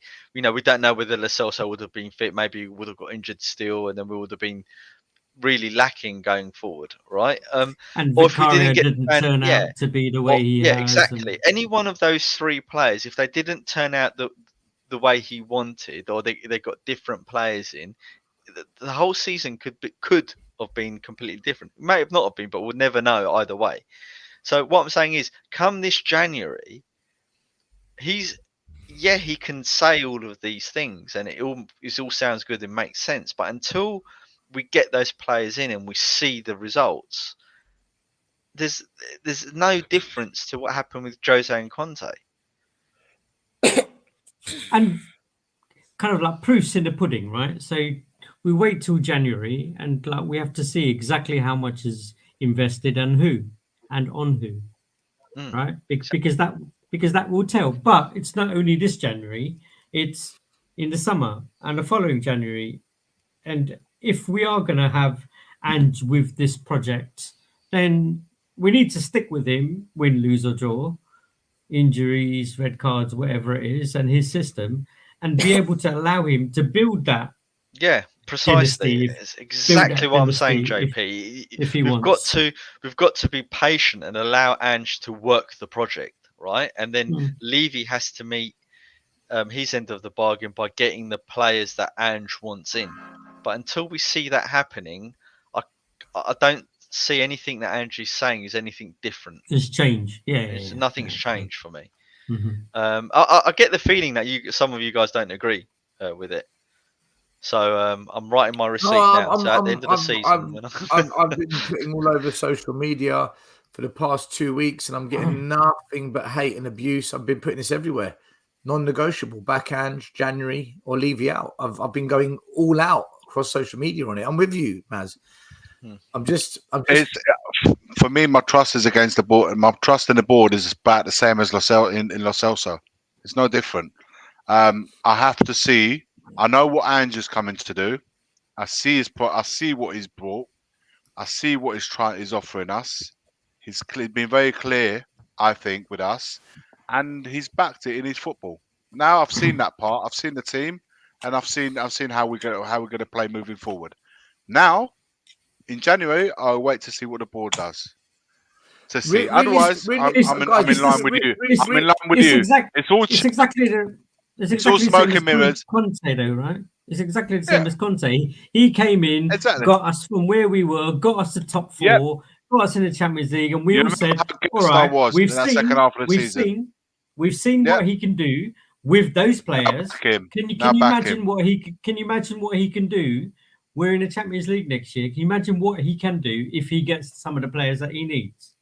Didn't happen. Do you know what's interesting about Postecoglou? Do you know what's very interesting about Postecoglou? If you look at every manager that Spurs have had, we've sacked them all. We have sacked every manager. With Postecoglou, he's never been sacked. I've done my job. I'm taking another position. Then he went from Australia to the Far East, done his job there. I'm off to Scotland, done his job there. I'm going to Spurs. I think Ange will decide when it's time, not Levy. You know that. And if they don't back him, I think Ange will say, my time's done here. I think this guy's going to be different. And I think if he does that, because the board haven't fulfilled their obligation of backing him, I think this fan base might once and for all say, you forced this manager to walk out on us. We're coming. We're coming for you. I know it's all the fans will find some reason to have a go at Ange and hate him. JP, no one's going to come in and do what this manager's doing. Not going to happen. I want to say something. Spot on by Richard Knight. His comment, his last comment, which I 100% agree, because for me, it's their teams, right? There are players who are unearthed, right?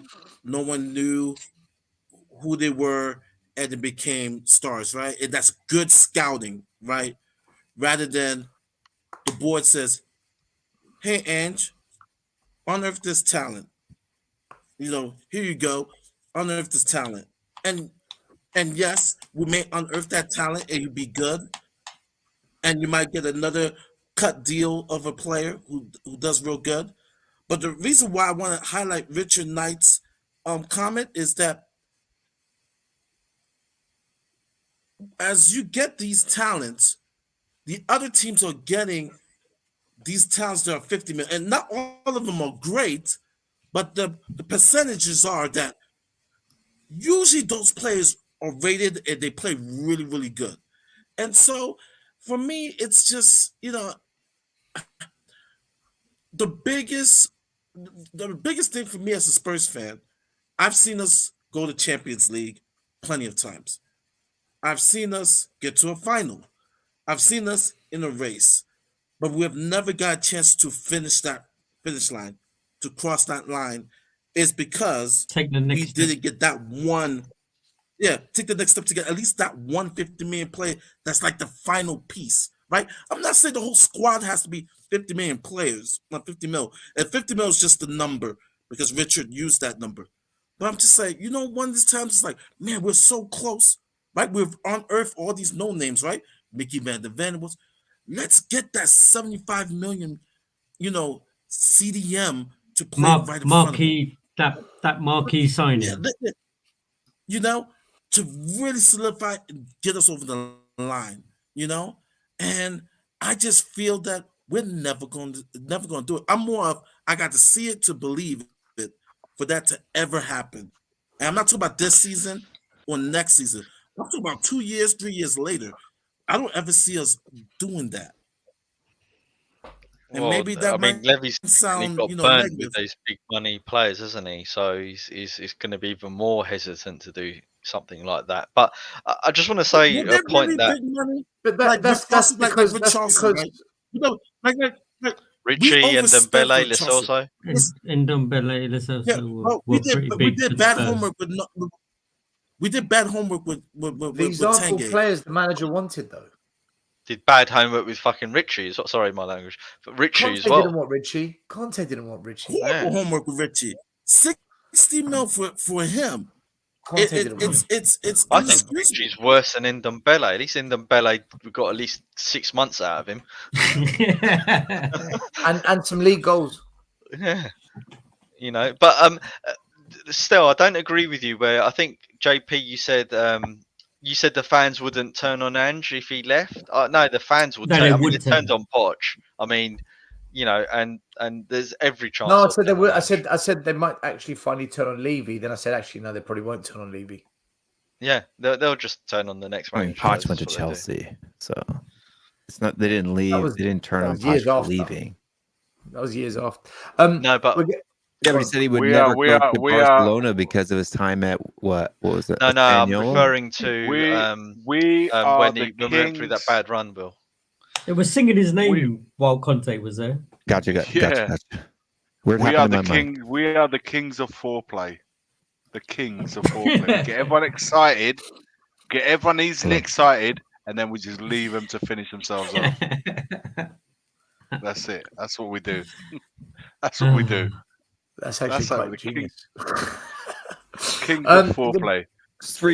And Levy is the master cock block. He is not your wingman. he ain't no wingman. I'm just gonna do the final super chats, then we'll wrap it up. And then we'll get predictions. Yeah. So Joe Lewis, channel member for 3 months, says, Mr. William, you promised to visit me in prison in the USA. I'm still waiting for that kimchi and the cake you were supposed to bring. Joe, I think you're starting to go a little senile. You're not in prison yet. When he's in house arrest. When you go to prison, he's in house arrest in Orlando. He just wants some kimchi. He's a house arrest. Joe Lewis again. Galispera, Mr. Stelios, how have you been? I've been good. Basically, he's saying welcome. Kate, just the girl who loves Spurs. Make sure you subscribe to her channel. I was on there earlier on with Ellie. Big up to the girls. And will say what he's told he's paid to do so. Do you guys? I don't know about that. I don't think he's a mouthpiece. I don't think he'll. Because he didn't in Australia. Okay, time will tell. When he was in Australia and he was managing the young kids and he went on that TV show, he pretty much almost like straight up cussed out that Australian reporter. Yeah, but he was after him now. That reporter was after. He was digging him out. You can see what his game was at from the beginning. So you could just see he was trying to rile him up to bring him out, and he took the bait. Postecoglou in that interview took the bait, man. Joe Lewis says, Mr. Stelios, Mr. Ange came on your channel and forgot me. I'm struggling at prison in the US. You didn't send me any help. I'm a low Tottenham subscriber. Joe Lewis, I will send you Donna Cullen. Right? Joe, we're there for you. Send me a private plane and I will come hang out with you, Joe. Send me a private plane and a new wardrobe to come visit you. Hell, And bring the whole Tottenham away Eh, eh, crew, right? Will, bring that cap. It's orange. It matches. It will match his outfit. your jumpsuit, yeah. I'll kick Donna Cullen out of my bed tomorrow and send it to you. All right. Joe Lewis says, even my girlfriend left me since prison times. She said she preferred William. Where's she at? Send her my way. I've seen pictures. She's flaming hot. Bring her over. Everything changes when life brings you to prison in the USA. I miss my yacht. Mr. William, I need your help. Do you know a person or two here? Where are we going? Where are we going? I know a few people in the US, yes. Where are we going with this? Della Spurs. Oh, good. Big up, Della Spurs. Football one. Big up, Della Spurs. Big up, Della Spurs. I also look at how we buy during the window. Do we wait until the last second or submit bids with no follow-up? Will we have a plan A, B, C, or D? I will say Ange has made his position twice clear about getting it done early. He has said that. Will it happen? Hopefully it could be different now because we've now looks like we've got a little bit of a like there's Johan's there and Scott Munn and a couple of others, right? And Paratici is still in the background. He's a consultant helping out. Final one, Joe Lewis will sack Mr. Postecoglou. We always do. #Levy World. very, very good. Right, Joe. Let's wrap it up. JP, prediction tomorrow.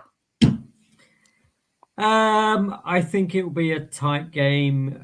It'll be one of those ones where it'll be nervous for us, I think. I think we've got to think about their forward line, knowing that we'll have a youngish kind of. Hopefully, I'm hoping for 2 young centre backs. I think we'll nick it 1-0. 1-0 with the makeshift defense. JP going in bold there. Iggy. That's all, man, Iggy. What's that all about? That's all. No, because I said that we are the kings of foreplay, and then we go check, and we tell him to finish on. She said, "That's all, man, Iggy." I said, "No, okay." Basically, we all got mudded because of you. That's all, man. And now Iggy's saying, no, not me. You cannot make a statement like that. You can't say all men. You got King of Dingling over there. All right? That's not, no, we can't say all men because that includes us. And I'm sorry, I will not go down that route. Who is you pointing to just there? Anyway, who's King of Dingling? I'll let you guys answer for yourselves. No, get King of Dingling. I have a dingling. you got 6'5", 6'8" giant over here. Not here, but I mean, bit like sitting down here with the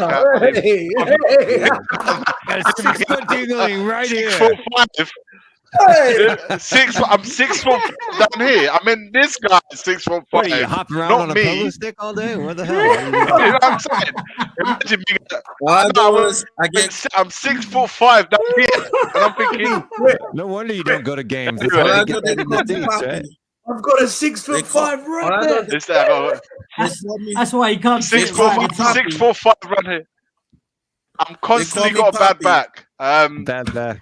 No. Yeah, there you go. They call him Puppy. There you go. See, Kate, you need to broaden your horizons. This is what I would say. Broaden your horizons a little bit. That's it. Hey, by the way, okay, I don't know what your relationship status is all about right now. I don't want to fucking meddle with you in your other car or anything like that. I'm not saying leave his ass or anything like that. I'm just saying. Hey, this is getting worse the more you talk. Stop. All right.